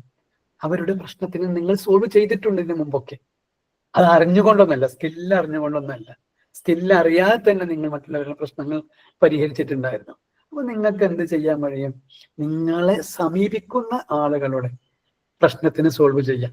അത് പറയുമ്പോൾ പ്രത്യേകം എടുത്തു പറയേണ്ട ഒരു കേസുണ്ട്, മുമ്പൊക്കെ പറയാറുള്ള കേസും തന്നെയാണ്. എൻ്റെ മുന്നിലേക്ക് ഞങ്ങളുടെ നാട്ടിലുള്ള സ്റ്റേഷനിൽ നിന്ന്, പോലീസ് സ്റ്റേഷനിൽ നിന്ന് ഒരു കേസ് റെഫർ ചെയ്തു. എൻ്റെ ഒരു സുഹൃത്ത് തന്നെയായിരുന്നു അന്നത്തെ എസ് ഐ വിളിച്ചിട്ട് പറഞ്ഞു, ഞാൻ കേസ് അയക്കുന്നുണ്ട്, അവിടെ ഉണ്ടോ, വീട്ടിലുണ്ടോ വെച്ചു. ഓക്കെ ഉണ്ടെന്ന് പറഞ്ഞു, അയക്കുന്നുണ്ടെന്ന് പറഞ്ഞു, അയച്ചു. അപ്പൊ അതില് പ്രായമേറിയ ഒരാളാണ്, 80 വയസ്സിന് അപ്പുറത്തെത്തിയ ഒരാളും അതുപോലെ തന്നെ 10 വയസ്സ് കുറവുള്ള ഇണയുമാണ്. അതായത് മക്കൾ മാത്രമല്ല, പേരമക്കൾ വരെയുള്ള ടീമാണ് അടിപിടി കൂടി പിരിയുന്നത്. ഞങ്ങൾ ഈ മുസ്ലിം സമുദായത്തിൽ ഭർത്താവിന് ഭാര്യയെ ഒഴിവാക്കാം, ഭാര്യക്ക് ഭർത്താവിനെ ഒഴിവാക്കാം, രണ്ടുണ്ട്. അങ്ങനെ ഭാര്യ ഭർത്താവിനെ ഒഴിവാക്കി, ഭർത്താവ് ഭാര്യയെ ഒഴിവാക്കി. പക്ഷേ രണ്ടുപേരും രണ്ട് വീട്ടിലുമാണ്. പ്രശ്നം എന്താണെന്ന് വെച്ചാൽ മക്കൾക്കും സ്വയസ്ഥത കിട്ടുന്നില്ല, മരുമക്കൾക്കും ഇല്ല, അടുത്ത തലമുറ 3 തലമുറക്കും പ്രശ്നമായി മാറി. അപ്പൊ ഇത് എങ്ങനെയെങ്കിലും ഒന്ന് സോൾവ് ചെയ്യണം എന്ന ധാരണയിലാണ് സ്റ്റേഷനിലേക്ക് എത്തുന്നത്. അവിടെ അടിപിടി കേസ് വേറെ നടന്നിട്ടുള്ളത് കൊണ്ടാണ് അങ്ങനെ സ്റ്റേഷനിലേക്ക് നിന്ന് കൊണ്ടുവരുന്നു, നമ്മുടെ അടുത്തേക്ക് എത്തുന്നു. എത്തി കുറഞ്ഞ സമയം കൊണ്ട് തന്നെ പ്രശ്നം സോൾവ് ആയിട്ട് തിരിച്ചു വിടുന്ന ഉടനെ അവര് കേസൊക്കെ തന്നവർ പോകുന്നതിന് ഉടനെ അവർ നേരെ വന്നിട്ട് കേസ് പറയണമെന്ന് വെച്ചാൽ, നിങ്ങളിപ്പോ ഞങ്ങള് ഈ ഒരു പ്രശ്നത്തിന് കുറഞ്ഞ സമയം കൊണ്ട് പരിഹരിച്ചല്ലോ, ഇവിടെ അയൽ വീട്ടിൽ ഇങ്ങനെ ഒരു പ്രശ്നം ഉണ്ടല്ലോ, ആ പ്രശ്നങ്ങൾക്ക് ഒന്ന് പരിഹരിച്ചു കൊടുത്തൂടെ. അപ്പോ നാട്ടുകാരുടെ മുഴുവൻ പ്രശ്നം പരിഹരിക്കാനല്ല നമ്മൾ പഠിക്കുന്നത്, നമ്മളെ സമീപിക്കുന്ന അല്ലെങ്കിൽ നമ്മളോട് ഒരു പ്രശ്നത്തിനെ പറയുന്ന ആളുകളുടെ പ്രശ്നം സോൾവ് ചെയ്യാൻ വേണ്ടിയിട്ടാണ് നമ്മൾ പഠിക്കുന്നത്. ആമുഖമായിട്ട് തന്നെ പറയണത് എന്താ കേസ് കാര്യങ്ങളൊക്കെ നമുക്ക് വഴിയെ പറയാം. പറഞ്ഞു വന്നത്, അയൽവാസിയുടെ പ്രശ്നം പരിഹരിക്കാനല്ല ഞാൻ ഈ പഠിക്കുന്നത്, നമ്മളോടൊരു പ്രശ്നവുമായിട്ട് സഹായം തേടി വരുന്ന ഒരാളുടെ പ്രശ്നം സോൾവ് ചെയ്യാൻ നമ്മളെ കൊണ്ട് കഴിയും വിവിധങ്ങളായ രീതിയിൽ. അപ്പൊ എന്തൊക്കെയാണ് കേസുകൾ വരാൻ സാധ്യതയുള്ളത് നിങ്ങൾക്ക് ലിസ്റ്റ് ചെയ്യാം. ഇന്ന് വേറൊരു പ്രത്യേകത, നമ്മൾ ലെവൽ 1, 2, 3 ഇതെല്ലാം ഓൺലൈൻ തന്നെ ആയിരിക്കും. ലെവൽ 4 ഒരു ഘട്ടം വരെ നമ്മൾ ഓൺലൈൻ തന്നെ ആയിരിക്കും. എന്നാൽ ഒരു ഘട്ടം കഴിഞ്ഞാൽ ഓഫ്ലൈൻ ആയിട്ടാണ് ക്ലാസ് ഉണ്ടാവുക. ആ ഓഫ്ലൈൻ്റെ പ്രത്യേകത, നിങ്ങൾക്ക് ഇതുപോലെ നമ്മൾ ഒരുപാട് പ്രശ്നങ്ങൾ പഠിക്കുന്നുണ്ടാവും. ആ പ്രശ്നങ്ങൾ ഉള്ള നിങ്ങളുടെ ഒരു ക്ലയന്റിനെ കൊണ്ടുവരാം. ഒരു ഫീസും നമുക്ക് വേണ്ട. അയാൾ വരുന്നു, അയാളെ പ്രശ്നം സോൾവ് ആവുന്നു, തിരിച്ചു പോകുന്നു. അപ്പോൾ എങ്ങനെയാണ് ഒരാളെ കൗൺസിലിംഗ് ചെയ്യേണ്ടത് എന്ന് ഇരുന്ന് നമ്മൾ മനസ്സിലാക്കിയെടുത്ത് മറ്റൊരാളുടെ പ്രശ്നം സോൾവ് ചെയ്തിട്ട് ആയിരിക്കും നമുക്ക് സർട്ടിഫിക്കറ്റ് ഉണ്ടാവുക. ലെവൽ 1 അറ്റൻഡ് ചെയ്തു എന്ന് കരുതി ഇതിൽ സർട്ടിഫിക്കറ്റ് തരില്ല. പാർട്ടിസിപ്പൻറ്റ് സർട്ടിഫിക്കറ്റ് വേണമെങ്കിൽ തരുന്നതിന് ബുദ്ധിമുട്ടൊന്നുമില്ല. പക്ഷെ സർട്ടിഫിക്കറ്റ് ആയിട്ട് തരുന്നു എങ്കിൽ നിങ്ങളും ഞാനും അല്ലെങ്കിൽ നമ്മൾ ഒരുമിച്ചുള്ള വർക്ക് റെഡിയാവാണ്. അത് ഒരൊറ്റ സമയത്ത് നമ്മൾ ജില്ല അല്ലെങ്കിൽ സംസ്ഥാനത്തിൽ ഒട്ടാകെ കൗൺസിലിംഗ് സെന്റർ തുടങ്ങാൻ കഴിവുള്ള ഒരു ടീമായിട്ടായിരിക്കും നമ്മൾ പുറത്തിറങ്ങുന്നുണ്ടാവുക. അപ്പോഴേ നമ്മൾ സർട്ടിഫിക്കറ്റ് ആയിട്ട് ഇഷ്യൂ ചെയ്യുന്നുണ്ടാവും. ലെവൽ 4 ചെയ്യുന്നുണ്ടാവും. അപ്പോൾ സർട്ടിഫിക്കറ്റ് തന്നെ ചെയ്യുന്നുണ്ടാവും. ഏത് സമയത്തും നമുക്ക് സംശയങ്ങൾ ചോദിക്കാൻ പറ്റുന്ന ഒരു ടീമായിരിക്കും നമ്മൾ ലെവൽ 2 എത്തുമ്പോഴേക്കും. 1 ആകുമ്പോൾ നമുക്കിങ്ങനെ പരസ്പരം പരിചയപ്പെടാനും എന്താ ചോദിക്കുക, എങ്ങനെ പ്രശ്നം തീർക്കുക നമുക്ക് തന്നെ അറിയാത്ത സാഹചര്യം ഉണ്ടാവും. അപ്പോൾ കൗൺസിലിംഗ് എങ്ങനെ വിദഗ്ധമായി കൊണ്ടു നടക്കാം, എത്ര പെട്ടെന്ന് ഒരാളുടെ പ്രശ്നത്തിന് സോൾവ് ചെയ്യാം, ഇത്യാദി കാര്യങ്ങളൊക്കെ നമ്മൾ മനസ്സിലാക്കിയെടുക്കും. അപ്പോൾ അത് മനസ്സിലായില്ലെങ്കിൽ ഈ സമയത്ത് നിങ്ങൾ ചോദിക്കാവുന്നതാണ്. ആമുഖമായ സമയം കൊണ്ട്, ആമുഖം പറയുന്നത് കൊണ്ടാണ് നിങ്ങൾ ചോദ്യങ്ങൾ തൽക്കാലം ഹോൾഡ് ചെയ്യണമെന്ന് പറഞ്ഞത്. പിന്നെയുള്ള സമയങ്ങൾക്ക് ഒരു സെന്റൻസ് പറയുന്നതിനിടയിൽ നിങ്ങൾക്ക് എന്ത് ചോദിച്ചാലും ക്ലാസ്സിന് ഒരു തടസ്സം ഉണ്ടാവില്ല. നിങ്ങളെ ചോദ്യങ്ങൾ നമുക്കത് മുതൽക്കൂട്ടുകളായിരിക്കുമെന്ന ചിന്തയാണ് എനിക്കുള്ളത്. അപ്പൊ പറഞ്ഞു വന്നത്, കൗൺസിലിംഗ് ചെയ്യാൻ നമ്മൾ റെഡിയാകുമ്പോൾ ഒരാളുടെ പ്രശ്നത്തിന് സോൾവ് ചെയ്യാൻ നമ്മൾ റെഡിയാവും. എന്ന് വെച്ചാൽ നമ്മളെ കുറെ പ്രശ്നങ്ങൾ പരിഹരിക്കാനുള്ള സിദ്ധി നമ്മൾ നേടിയെടുക്കുന്നതാണ്. ഞാൻ ഈ പറഞ്ഞതിൽ വല്ല അസ്വസ്ഥത ഉണ്ടെങ്കിൽ അത് ഉൾക്കൊള്ളാൻ കഴിയുന്നില്ലെങ്കിൽ വന്നതിൽ ആരാ ഞാൻ വിളിക്കുന്നു. രാജു മാഷ പോയോ?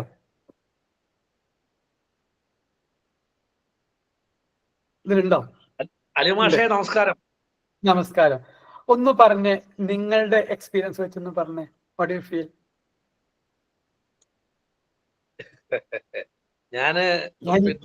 ചോദിച്ചോ, കൗൺസിലിംഗ് നമ്മൾ പഠിക്കണേ. പക്ഷെ പഠിക്കുന്നത് കൗൺസിലിംഗ് ആണെങ്കിലും കൗൺസിലിംഗ് നമ്മൾ ചെയ്തിട്ടില്ലെങ്കിലും നമ്മുടെ പ്രശ്നത്തിന് നമുക്ക് സോൾവ് ചെയ്യാൻ കഴിയുന്നുണ്ടോ എന്നാണ് ചോദ്യം. തീർച്ചയായിട്ടും മാഷേ, അതാണ് ഏറ്റവും വലിയ വിജയം. ഞാൻ അതുകൊണ്ട് തന്നെയാണ് ഞാൻ ഇന്ന് ഇതിൽ ജോയിൻ ചെയ്തത്. Thank you. അപ്പൊ രാജമാഷിനെ പരിചയപ്പെടാണ്. എന്റെ ഹെഡ് മാസ്റ്റർ ആണ്. കാസർഗോഡ് ജില്ലയിൽ ഞാൻ സർക്കാർ സർവീസിൽ കയറുമ്പോൾ എന്നെ സർവീസിലേക്ക് ആദ്യമായിട്ട് ഒപ്പുവെപ്പിച്ച ആളാണ് രാജു സാർ എന്നെ കൂടെയുണ്ട്. അപ്പൊ ഞാൻ കൗൺസിലിംഗ് എന്ന ഈ ഒരു ടോപ്പിക് പുതിയ ആളുകൾ കുറെ ആളുകൾ നമ്മൾ കൂടെ ഉണ്ട്. ആരെയും പരിചയപ്പെടുന്നതിന് മുമ്പ് സാറെ വിളിച്ചിട്ട് ഇങ്ങനെ ചോദിക്കണമെന്ന് ചോദിച്ചാൽ കൗൺസിലിംഗ് നമ്മൾ ചെയ്തോണം എന്ന് നിർബന്ധമില്ല. പക്ഷെ പല പ്രശ്നങ്ങൾക്കും നമ്മുടെ മുന്നിൽ വരുമ്പോൾ മെച്യൂർഡ് ആയ ഒരാൾ നമ്മളായിരിക്കും. പലരും തകർന്നു പോകുന്ന സാഹചര്യത്തിലും നമുക്കൊരു മനക്കരുത്തുള്ള ഒരു മനുഷ്യനായിട്ട് നമുക്ക് മാറാൻ കഴിയും. അതിനു വേണ്ടിയിട്ടാണ് രാജു സാറെ വിളിച്ചെത്തിയത്. അപ്പോൾ പറഞ്ഞതെന്ന് വെച്ചാൽ നമുക്കത് 100% കഴിഞ്ഞു, നമ്മൾ ബോൾഡാണ്. ഇനി കുറച്ച് ദിവസം ഞാൻ ഒരു ക്ലാസ്സിലും തയ്യാറാവാതെ മാറി നിന്നിരുന്നു. ഇത് റെക്കോർഡിംഗ് ആണ്, എനിക്കറിയാം, അങ്ങനെ തന്നെ പറയണത്. പുതിയ ആളുകളുണ്ടെന്നും അറിയാം. എൻ്റെ ഒരു 42,23,000 രൂപ ഒരു ദിവസം രാത്രിക്ക് രാത്രി സ്വാഹയായി. ഓൺലൈൻ തട്ടിപ്പിന് ഇരയായി ഞാൻ. അപ്പോ അതിന് അടുത്ത ദിവസം രാവിലെ എഴുന്നേറ്റ് സ്റ്റേഷനിൽ എത്തിയപ്പോൾ CI എന്നോട് ചോദിക്കുന്ന ചോദ്യം ഉണ്ട്.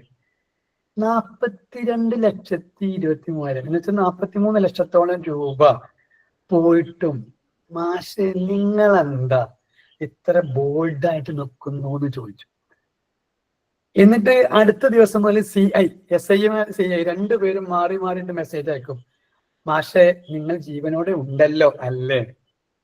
അപ്പൊ ഇത്ര വലിയൊരു എമൗണ്ട് പോയിട്ടും എന്തേ തകരാതിരുന്നു എന്ന ചോദ്യം. തകർച്ചക്ക് ഉണ്ടാവാം, പക്ഷെ എന്നാലും ഒരു മനക്കരുത്ത് എവിടേക്കോ എനിക്ക് കിട്ടിയിരുന്നു എന്ന് ഞാൻ പറയാണ്.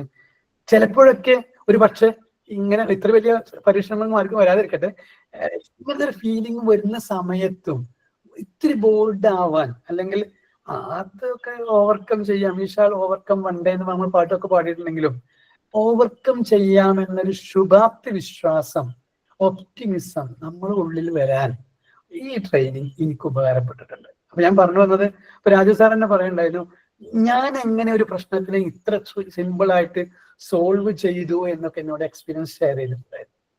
സാർ തന്നെ ചില കാര്യങ്ങൾ ക്ലാസ്സിന്റെ മുമ്പ് ഉണ്ടായിരുന്ന ആളും അതിന് ശേഷമുള്ള ആളും ലെവൽ 1 സാറെ ഇപ്പൊ ഏതൊക്കെ അറ്റൻഡ് ചെയ്തു രാജു സാറെ? സാറിന്റെ സമീപകാലത്ത് ലെവൽ 1ഉം 2ഉം അറ്റൻഡ് ചെയ്തു. എന്നിട്ടാണ് ഇത്രയധികം മാറ്റം നിങ്ങളിൽ ഉള്ളത്. നിങ്ങളുള്ള പോലെ തോന്നുന്നു.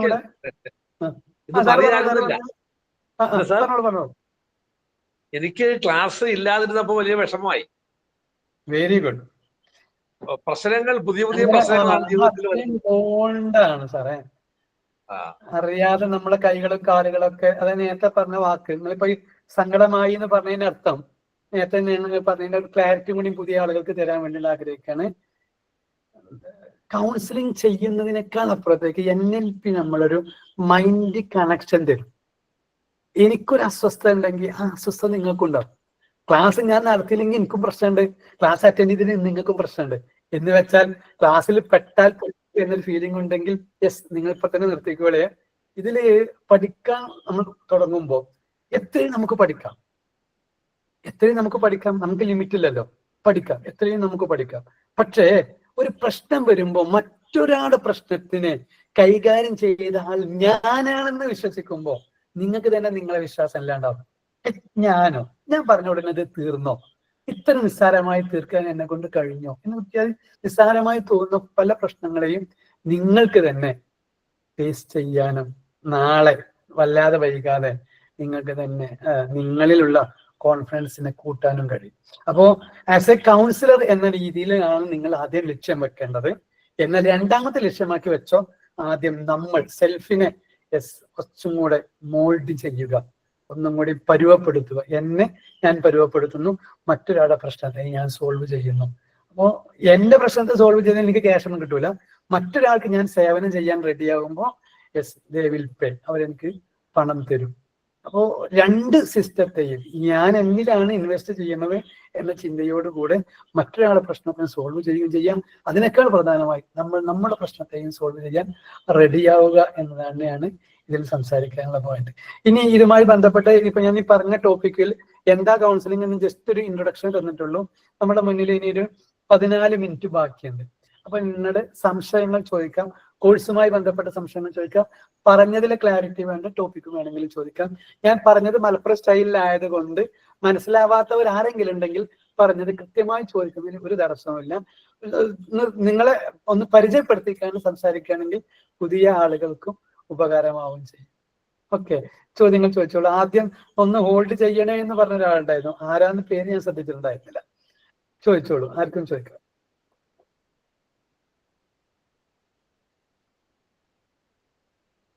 ആയിക്കോളെ, നിങ്ങൾ പെട്ട ഒരാൾ തന്നെയാണ് ഞാൻ. ഇപ്പൊ എന്റെ മുന്നിൽ ക്യാമറ ഉണ്ട് എന്നതേ ഉള്ളൂ, റെക്കോർഡിംഗ് ഉണ്ട് എന്നത് കൊണ്ട് നിങ്ങൾക്ക് ബുദ്ധിമുട്ടുണ്ടെങ്കിൽ നിങ്ങൾ വീഡിയോ ഒന്നും വരേണ്ടതില്ല, ജസ്റ്റ് ഓൺ ചെയ്യുക, ക്വസ്റ്റ്യൻ ചോദിക്കാം. അല്ല, ക്വസ്റ്റ്യൻ ചോദിക്കാൻ ബുദ്ധിമുട്ടുണ്ടെങ്കിൽ ടൈപ്പ് ചെയ്ത് മെസ്സേജ് അയച്ചാലും മതി. ഞാൻ കണ്ണട വെച്ചോളാം, ചോദ്യങ്ങൾ വായിച്ചോളാം. ഓക്കെ, ചോദ്യങ്ങളൊന്നും ഇല്ലെങ്കിൽ ഞാൻ ഇതിന്റെ ബാക്കി ഭാഗം പറയാനും റെഡിയാണ്. അപ്പൊ ചോദിക്കാനുള്ള സമയം തന്നില്ല എന്ന് തോന്നണ്ടെന്ന് കരുതിയിട്ടാണ്.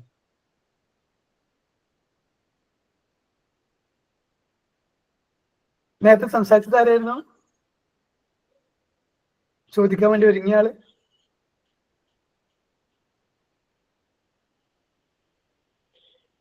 സാറിന്റെ ക്ലാസ്സിനെ കുറിച്ച് എന്നേക്കാൾ കൂടുതലായിട്ട് വാക്കുകൾ ഉള്ളത് സെലീനയ്ക്കാണ്. ആഹാ,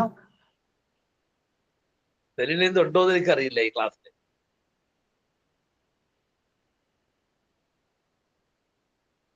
ഇല്ലാന്ന് തോന്നുന്നു അല്ലേ? എന്നാ നമുക്കൊന്ന് പരിചയപ്പെട്ടാലോ പുതിയ ആളുകളൊക്കെ ഒന്ന്. അബ്ദുൽ ഗഫൂർ, നിങ്ങൾ എയിൽ തുടങ്ങുന്നതുകൊണ്ട് ബിയിൽ നിന്നുള്ള ആളുകളായതുകൊണ്ട് ഒന്ന് പരിചയപ്പെട്ട് തുടങ്ങിയാലോ? മൈക്ക് ഓണാക്കാൻ മടിയില്ലെങ്കിൽ ഓണാക്കണം. അബ്ദുൽ സമദ്, മംഗലാപുരം ആണോ? അതെ സർ. Thank you. ഒന്ന് പരിചയപ്പെടുത്തിക്കളെ.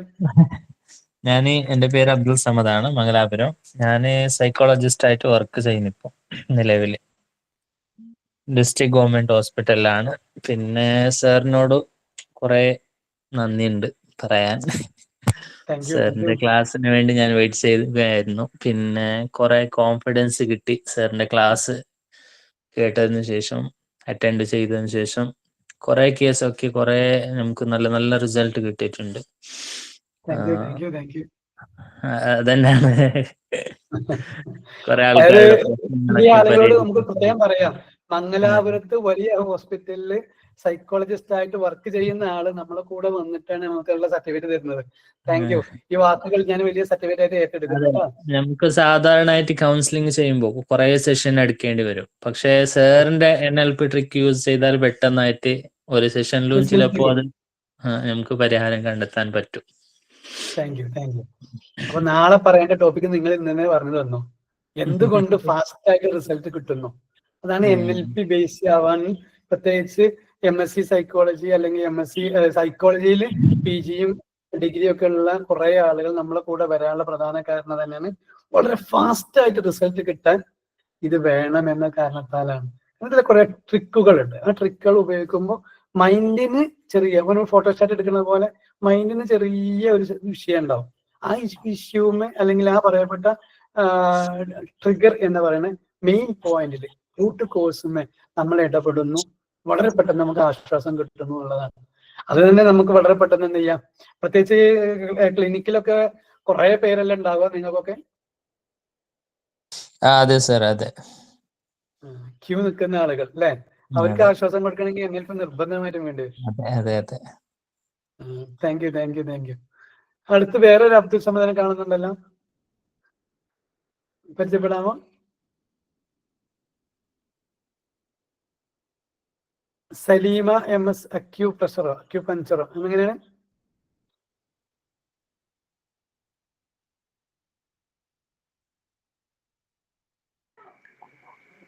ഹലോ, സംസാരിക്കാൻ പറ്റിയെങ്കിൽ സംസാരിക്കാവുന്നതാണ്. സന്തോഷമുള്ള കാര്യമാണ്. അബ്ദുൽ സമദാണ്. നേരത്തെ അല്ല, അത് വേറെ അടുത്തത് പെരിന്തൽമണ്ണ അടുത്ത് തന്നെയാണ്. ഒടമല എന്ന സ്ഥലമാണ് എന്റെ വീട്. അബ്ദുൽ സമദ് വാഫി. Thank U.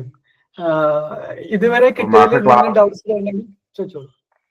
ഇല്ല, ക്ലാസ് ശ്രദ്ധിച്ച് കേട്ടു. ഞാന് ഒന്നുകൂടി റെഗുലർ ആയിട്ട് നമുക്ക് നേരിട്ടുള്ള ക്ലാസ് ആണ് ഒന്നുകൂടി താല്പര്യത്തിൽ പ്രതീക്ഷിച്ചിരുന്നത്.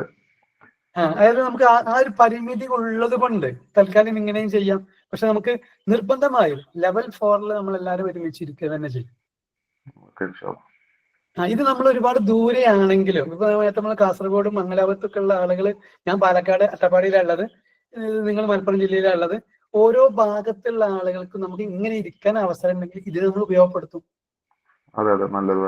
ഓൺലൈൻ ക്ലാസ്സിന്റെ ഒരു ഫീലിംഗ് ഒന്നും ഉണ്ടാവില്ല. ഞാനും നിങ്ങളും നിങ്ങളെ ക്ലാസ് റൂമില് നിങ്ങളെ ഫോണിന്റെ ഉള്ളില് നമ്മളുണ്ട്. ഇനി ഈ ടൈമിൽ നമുക്ക് വരാൻ കഴിയുന്നത് റെക്കോർഡിംഗ് ആണ്. കുറച്ച് കഴിഞ്ഞാൽ ഇത് യൂട്യൂബിലിട്ട് നിങ്ങൾക്ക് ലിങ്കും നമുക്ക് ഗ്രൂപ്പിലിട്ട് തരും. ക്ലാസ് ഡയറക്റ്റ് കേട്ടപ്പോ നമുക്കൊരു ഓൺലൈൻ ഫീലിംഗ് ഉണ്ടായില്ല. അതിൽ സന്തോഷമുണ്ട്. Thank you. അങ്ങനെ ഉണ്ടാവും നമ്മുടെ ക്ലാസ്. ഓൺലൈനിന്റെ ഒരു ബാധ്യത, ഒരു പ്രശ്നം, അത് എന്തോ ഓൺലൈൻ ക്ലാസ് അതൊന്നല്ല. നമ്മൾ നിങ്ങളുടെ മുന്നിൽ ഞാനുണ്ട് എന്നൊരു ഫീലിംഗ് ഉണ്ടാവും. പേര് വിളിച്ചിട്ട് ഇപ്പോൾ സംസാരിക്കുമ്പോൾ യെസ് നിങ്ങൾക്ക് എന്ത് ചെയ്യാൻ പറ്റും. ഇപ്പോൾ ഉള്ള പോലെ അല്ല. ഇപ്പൊ ഇത് ഫസ്റ്റ് ഡേയിൽ പോലും നിങ്ങളെ പേര് വിളിക്കുമ്പോൾ ഇനി അടുത്ത പ്രാവശ്യം അങ്ങനെയല്ല, യെസ് ഞാൻ അവിടെ ഉണ്ട്, ഇവിടെ ഉണ്ട്, എപ്പോഴാ പേര് വിളിക്കുന്നു എന്നുള്ള ഫീലിംഗ് ഉണ്ടാവുമെന്ന് പല ആളുകളും പറയാറുണ്ട്. കാരണം നമ്മളങ്ങനെ ഒരുമിച്ച് സംസാരിച്ചിട്ട് പോവുക ചെയ്യുക. ടോപ്പിക്ക് ബേസ് ചെയ്തിട്ട് പോകുമ്പോൾ ഇതിനിടയിൽ നിങ്ങൾക്ക് ഡൗട്ട് അവിടെ വന്നാൽ, ഇപ്പൊ മംഗലാപുരത്തുള്ള ആൾക്ക് ഡൗട്ട് വന്നാൽ അത് ഇവിടെ പിന്നെ കോട്ടയത്തുള്ള ആൾക്കും തിരിച്ചറിയാൻ കഴിയും. കുറച്ചും കൂടെ കഴിയുമ്പോൾ നമ്മൾ പരസ്പരം ബോണ്ടാവും. അപ്പോൾ ആ സംശയം വരികയാണെങ്കിൽ യെസ് നമ്മൾ എന്ത് ചെയ്യും, നിങ്ങളുടെ സംശയം നിങ്ങളുടെ മൈൻഡിലേ ഉണ്ടാവുള്ളൂ. ചോദ്യം ചിലപ്പോൾ കോട്ടയത്തുനിന്നോ എറണാകുളത്തു നിന്നൊക്കെ ചോദ്യങ്ങൾ വരുന്നുണ്ടാവുക. സെയിം സാധനം തന്നെ ആയിരിക്കില്ല. അപ്പൊ അങ്ങനെ ഒരു കൂട്ടായ്മയോടുകൂടെ നമുക്ക് മുന്നോട്ട് പോകാം, പഠനം മുന്നോട്ട് പോകാം. പഠിച്ചു കഴിഞ്ഞിട്ട് ആദ്യം പറഞ്ഞതാണ്, ഫീസ് തന്നിട്ട് പഠിക്കുക എന്നതല്ല ഇവിടുത്തെ പരിപാടി. നമ്മൾ പഠിച്ചു കഴിഞ്ഞിട്ട് സാവധാനം പൈസ കിട്ടുന്നത്. ഇപ്പോ എനിക്ക് ഉണ്ടായ ഒരു എക്സ്പീരിയൻസ് പറയട്ടെ. ഈ പറയുന്ന നേരത്തെ പറഞ്ഞ 42,23,000 രൂപ അങ്ങനെ പോയ ശേഷം എന്റെ കയ്യിൽ ഒരു ക്യാഷും ഇല്ല. സത്യസന്ധമായി പറയണം, ഒരു ക്യാഷും ഇല്ല. കാരണം എന്താ, നമ്മൾ പോകുന്നിടത്തൊക്കെ ഗൂഗിൾ പേ കൊടുക്കുന്നു, അല്ലെങ്കിൽ ബാങ്ക് അക്കൗണ്ടിൽ ട്രാൻസ്ഫർ ചെയ്യുന്നു, ഇങ്ങനെയുള്ളത്. അത് മുഴുവൻ ബ്ലോക്കായി. കയ്യിൽ ഒരു ക്യാഷ് ഇല്ലാത്ത നേരം. എന്നാ ക്യാഷ് ഇല്ല എന്നൊരു ഫീലിംഗ് എനിക്ക് അനുഭവപ്പെട്ടിട്ടില്ല. നമ്മുടെ ക്ലാസ്സിൽ മുമ്പ് അറ്റൻഡ് ചെയ്ത ഓരോ ആളുകളും ചോദിക്കാതെ തന്നെ, ആരോടും ചോദിക്കുന്നതിന് മുമ്പ് തന്നെ പൈസ എനിക്ക് അയച്ചു തന്നിട്ടുണ്ടായിരുന്നു.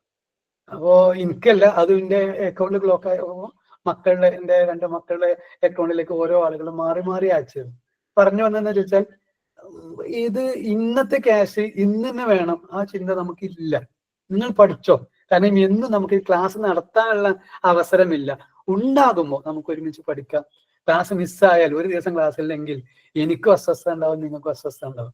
ഇപ്പോ അട്ടപ്പാടിയിലാണ് ഞാൻ വർക്ക് ചെയ്തതെന്ന് പറഞ്ഞല്ലോ, റൂമിലാണ്. ഇവിടെ കറണ്ട് പോയാൽ എപ്പോഴാ തിരിച്ചു വരിക എന്ന് പറയാൻ പറ്റില്ല. ഇവിടെ 6 മണിക്ക് ഇന്ന് കറണ്ട് പോയി, ഇവിടെ എത്തിയത് 7:45 അപ്പോ 7:45 8 മണിക്കാണ്. 8 മണിക്ക് കറണ്ട് എത്തിയിട്ട് 8:30 ക്ലാസ് നടക്കുമോ എന്റെ അയൽവാസി ചോദിക്കുകയാണ്. അതൊക്കെ നടക്കുന്നത് കൃത്യമായി നടക്കുന്നു, ഇതുപോലെ നടക്കും. അപ്പോ ഇൻ കേസ് സംസാരത്തിനിടയിൽ കറണ്ട് പോയാലും ശരി, ബാക്കി ഭാഗം നമ്മൾ അതെവിടെയാണോ നിർത്തിയത് അതിന്റെ ബാക്കിയിൽ നാളെ തുടങ്ങുകയും ചെയ്യും. അപ്പൊ സമർ സാറേ, അതുപോലെ സന്തോഷം സംസാരിച്ചത് കേട്ടോ. ഓക്കെ, ഇനി ആരെങ്കിലും സംസാരിക്കുമോ? വേണമെങ്കിൽ സംസാരിക്കാവുന്നതാണ്. ഇല്ലെങ്കിൽ ഞാൻ ഇതിന്റെ ബാക്കി ഭാഗം എന്താ കൗൺസിലിംഗിൽ എന്തൊക്കെ നമ്മൾ ഫോക്കസ് ചെയ്യണം, ഈ സംസാരിക്കുന്ന ഈ ടോപ്പിക്ക് ഞാൻ എന്ത് ചെയ്യും, ക്ലാസ് കഴിഞ്ഞ ഉടനെ ബാക്കി പറയാനുള്ള കാര്യങ്ങളും കൂടി കൂട്ടിയിട്ട് ഞാൻ PDF ആയിട്ട് ഗ്രൂപ്പിൽ ഇടുകയും ചെയ്യും കേട്ടോ. മലയാളവും ഇംഗ്ലീഷും രണ്ടും ഉണ്ടാവും. അങ്ങനെ ജസ്റ്റ് ഗൂഗിൾ ട്രാൻസ്ലേറ്റ് കൊടുക്കുക ചെയ്യുന്നുണ്ടാവുക. അപ്പൊ മലയാളം ചിലപ്പോൾ സെന്റൻസ് ഒന്ന് വായിക്കുമ്പോൾ പ്രയാസം ഉണ്ടെങ്കിൽ ജസ്റ്റ് ഒന്നും കൂടെ അടുത്ത ക്ലാസ്സിൽ ചോദിച്ചാൽ മതിയാവും. ഓക്കെ, അപ്പൊ അതില് NLP എന്ന് പറയുന്നത് ന്യൂറോ ലിംഗ്വിസ്റ്റിക് പ്രോഗ്രാമിംഗ് എന്ന വാക്കിന്റെ ഷോർട്ടാണ്. ന്യൂറോ എന്ന് വെച്ചാൽ തലച്ചോറുമായി ബന്ധപ്പെട്ടതാണ്. പ്രോഗ്രാമിംഗ് എന്നതാണ് നമ്മളൊക്കെ ചെയ്യണത്. അതിപ്പോ ഞാൻ സംസാരിക്കുമ്പോൾ കൈ ഇങ്ങനെ പിടിക്കണത്, ഈ പിടിക്കുന്നത് ഒരു പ്രോഗ്രാമിങ്ങിന്റെ ഭാഗമാണ്. ഇങ്ങനെ പറയുമ്പോൾ എന്തോ ഒരു ആക്ഷൻ ഉണ്ടെങ്കിൽ ആ ആക്ഷന് മുന്നേ നമ്മൾ എന്തൊക്കെയോ മൈൻഡിൽ കളിച്ചുകൊണ്ടിരിക്കുകയാണ്. അതിനനുസരിച്ച് നമ്മൾ ചില പ്രോഗ്രാം ചെയ്യുന്നതാണ്. ഞാൻ ചെയ്യണതല്ല, നിങ്ങളും അങ്ങനെ തന്നെയാണ്. അതിന്റെ ഭാഗമായിട്ടാണ് ഇപ്പൊ ഞാൻ ഒരു പ്രോഗ്രാം ചെയ്ത് വെച്ചിട്ടുണ്ട്. എന്നെ കേൾക്കുന്ന പല ആളുകളുടെയും കാല് ലോക്കായിട്ടാണ് ഇരിക്കുന്നുണ്ടാവുക. നിങ്ങളെ കാലൊന്നും ഞാൻ കാണുന്നില്ല എന്ന് സത്യമാണ്. എന്നാൽ കാല് ലോക്കാക്കിയ ആളുകളോടാണ് പറയണത്, ഇടത് കാല് മുന്നിലും വലത് കാല് ബാക്കിലുമായിട്ടായിരിക്കും ലോക്കാക്കിയിട്ട് ഫ്രീ ആയി ഇരിക്കുന്ന ആളുകളുണ്ടെങ്കിൽ, ഡ്രൈവിംഗും ചെയ്യുന്ന ആളുകളല്ല പറയണേ, ലോക്കാക്കി ഇരിക്കുന്ന ആളുകളിൽ ഇടതുകാല് മുന്നിലും വലത് കാല് പിന്നിലുമായിട്ടായിരിക്കും മിക്കവാറും ലോക്കായിട്ടുണ്ടാവുക. ഒന്ന് ആണെങ്കിൽ മാത്രം ഒന്ന് സംസാരിക്കാവോ? എന്നിട്ടെങ്കിലും ഗഫൂറെ. എന്റേത് നേരെ അബ്ദുസമദാണ്, ഉടമല. നേരെ മാറ്റാണ്, ഇടതുകാലാണ്, വലതുകാലാ മുമ്പില്. ഓക്കെ, വലതുകാലാണ് മുമ്പില്. ഒറ്റ വാക്കിൽ പറയട്ടെ, കാല് ലോക്കാണോ എന്ന ചോദ്യം. കാല് തമ്മില് തണച്ചിട്ട് കൂട്ടിയിട്ടാണ് വെച്ചിട്ടുള്ളത്. അങ്ങനെ എന്തിനാ ലോക്കായി വെച്ചാൽ അത് നമുക്കറിയില്ല. ഇത് കൃത്യമായി പറയുകയാണെങ്കിൽ നമ്മൾ ഒത്തിരി നേരം സംസാരിച്ചു പോയി. ആ സംസാരിക്കുമ്പോൾ നിങ്ങൾ സംസാരിക്കുന്നു, ഞാൻ കേൾക്കുന്നു എന്നതാണ് നമ്മൾ സാധാരണ ശ്രദ്ധിക്കാറുള്ളത്. എന്നാൽ NLPയിൽ അങ്ങനെയല്ല നമ്മൾ ചെയ്യുന്നത്. NLP ചെറിയൊരു പണി നമുക്ക് ചെയ്യാണ്ടാവും. അതാണ് റാപ്പോ എന്നുള്ള സാധനം. അത് നമുക്ക് വഴിയെ പഠിക്കാം, മനസ്സിലാക്കിയെടുക്കാം, അടുത്ത് മനസ്സിലാക്കിയെടുക്കാം. അപ്പോൾ എപ്പോഴും നമ്മൾ സംസാരിക്കുന്നു, ഒരാൾ പറയുന്നു മറ്റയാൾ കേൾക്കുന്നു അല്ല, അയാൾ പറയുന്നു, നമ്മൾ എന്തൊക്കെയോ ചെയ്തുകൊണ്ട് കേൾക്കുന്നു. അങ്ങനെയാണ് ഉണ്ടാവുക. അങ്ങനെയാണ് നമ്മൾ ആ അദ്ദേഹത്തിന്റെ അബോധ മനസ്സുമായി കണക്റ്റഡ് ആവുക. അപ്പൊ നമ്മൾ എന്ത് ചെയ്യും? അയാൾ അറിയാതെ അയാളുടെ കൈകളും കാലുകളൊക്കെ നമ്മുടെ ബോഡി ലാംഗ്വേജിലേക്ക് അയാൾ എത്തുന്നുള്ളതാണ്, എത്തിക്കുന്നുള്ളതാണ്. ഓക്കെ, നിങ്ങളെ കൊണ്ട് കഴിയും, പഠിച്ചെടുക്കും നമ്മളത്. ഓക്കെ ഓക്കെ ഇനി അപ്പൊ നമ്മൾ പറഞ്ഞു വന്ന ടോപ്പിക്കിലേക്ക് തിരിച്ചു വന്നോട്ടെ. 9:27 അല്ലേ? നാളെ നമുക്ക് കൃത്യസമയത്ത് തന്നെ സ്റ്റാർട്ട് ചെയ്യണം. നിങ്ങളെ സമയത്ത് എത്തുകയും ചെയ്യാം. മാഷെ അജിത് സാർ ഉണ്ടോ? ഓ സാറേ, അജിത്ത് ഉണ്ടോ? അജിത് സാർ, അജിത്ത് മാഷ് കാണുന്നില്ല. ഇല്ല ഇല്ല. ഇല്ല. ഓക്കെ. അപ്പോ ഒരു കൗൺസിലർ എന്ന് പറഞ്ഞാൽ ഉപദേശം നൽകുന്ന ആളായിട്ടാണ് ചില ആളുകൾ പരിഗണിക്കുക. അയാൾ ഇങ്ങനെ പറഞ്ഞിട്ട് കുറെ ഉപദേശം പറയും. ഉപദേശം നമ്മൾ കൊടുക്കുന്നില്ല. അയാളുടെ പ്രശ്നത്തിന് പരിഹാരം നിർദ്ദേശിക്കുകയും നമ്മൾ ചെയ്യണില്ല. എന്നാൽ ചില ആളുകൾ, ഇപ്പൊ കഴിഞ്ഞ ദിവസം ഉണ്ടായ ഒരു കൗൺസിലിംഗ് കേസ് ഉണ്ട്. അവരുടെ നല്ല ഹൈ കപ്പാസിറ്റി ഉള്ള ആളാണ്. പക്ഷെ അവർക്ക് ഞാൻ ഛർദ്ദിക്കുന്നു, അവിടെ പോയാൽ എനിക്ക് ഇങ്ങനെ പ്രശ്നം ഉണ്ടാവും, ഇത്തിരി നേരം ഭക്ഷണം കഴിച്ചാൽ എനിക്ക് ഇങ്ങനെ പ്രശ്നം ഉണ്ടാവും എന്നിട്ട് ചില സംശയങ്ങളുള്ള ആളുണ്ട്. ഇങ്ങനെ സംശയങ്ങൾ എൻ്റെ ഉള്ളിലുണ്ടെങ്കിൽ ഞാൻ രോഗിയാണെന്നാണ്. എന്തുമായി സംശയം, എന്തിന് സംശയമാണെങ്കിലും ശരി, ഒരു സംശയം എൻ്റെ ഉള്ളിലുണ്ടെങ്കിൽ ആ സംശയം എന്നെ അസ്വസ്ഥപ്പെടുത്തിക്കൊണ്ടിരിക്കും. അതാണ് രോഗിയാണത്. അല്ലാതെ അയാൾ മാനസിക രോഗിയാന്നല്ല അർത്ഥം കേട്ടോ. ഒരു സംശയം എൻ്റെ ഉള്ളിലുണ്ടെങ്കിൽ പിന്നെ എൻ്റെ ചിന്തകൾ മുഴുവനും ആ പ്രശ്നത്തിന് ബേസ് ചെയ്തിട്ടായിരിക്കും. ഉദാഹരണത്തിന് വീട്ടമ്മമാർക്ക് വേഗം മനസ്സിലാവുന്ന കാര്യം, വീട്ടിൽ നിന്ന് പുറത്തു പോയി കഴിഞ്ഞപ്പോഴാണ് അയ്യോ ഞാൻ ഗ്യാസ് പൂട്ടിയോ എന്ന് സംശയം. ആ സംശയം വന്നാൽ പിന്നെ അവർ പോകുന്ന കാര്യം എന്തൊക്കെയാണെങ്കിലും അവർക്ക് സ്വസ്ഥത ഉണ്ടാവില്ല. വീട്ടമ്മമാർക്ക് സംശയം ഉണ്ടെങ്കിൽ ഇതിനെ എതിർത്ത് സംസാരിക്കാവുന്നതാണ്. അത് വെറുതെ പറയാൻ തോന്നുന്നുണ്ടോ അഫ്സത്തെ? അത് വെറുതെ പറയാൻ തോന്നുന്നുണ്ടോ? ഇല്ല സാർ, കൃത്യമാണ്. Thank you. ചെറിയൊരു സംശയം വന്നാൽ പിന്നെ നമ്മൾ ആ സംശയം വെച്ച് ചെയ്തില്ല. അതുകൊണ്ട് ഈ സമയം ഈ 9:29 അവസാന വാക്കായിട്ട് ഇങ്ങനെ പറയാണ്, നിങ്ങൾ ഭാര്യയെയോ ഭർത്താവിനെയോ സംശയിക്കാൻ ഒരുങ്ങിയാൽ നിങ്ങളുടെ ഫാമിലി ലൈഫ് നഷ്ടപ്പെട്ടു എന്നർത്ഥം. അപ്പോൾ സംശയം എന്നത് എൻ്റെ ഉള്ളിലുള്ള ഒരു രോഗാവസ്ഥയാണെന്ന് ഞാൻ തിരിച്ചറിയുന്നു. എൻ്റെ ഉള്ളിലെ കുഴപ്പത്തെയാണ് ഞാൻ സംശയിക്കുന്നത്. അത് ഞാൻ മറ്റുള്ള ഒരാളെ പേരിൽ ആരോപിക്കുകയാണെന്ന ചിന്ത ഫാമിലി ലൈഫിൽ കൊണ്ടുവന്നാൽ നമ്മളെ ഫാമിലി ലൈഫ് ഹാപ്പിയോ. അപ്പോൾ കൃത്യസമയത്ത് നമ്മൾ തുടങ്ങുന്നു, കൃത്യസമയത്ത് നമ്മൾ അവസാനിക്കുന്നു. നാളെ വീണ്ടും കാണാമെന്ന പ്രതീക്ഷയോടുകൂടെ ഇന്ന് തൽക്കാലം ഞാൻ വിടവാങ്ങുന്നു. Thank you all. Thank you sir.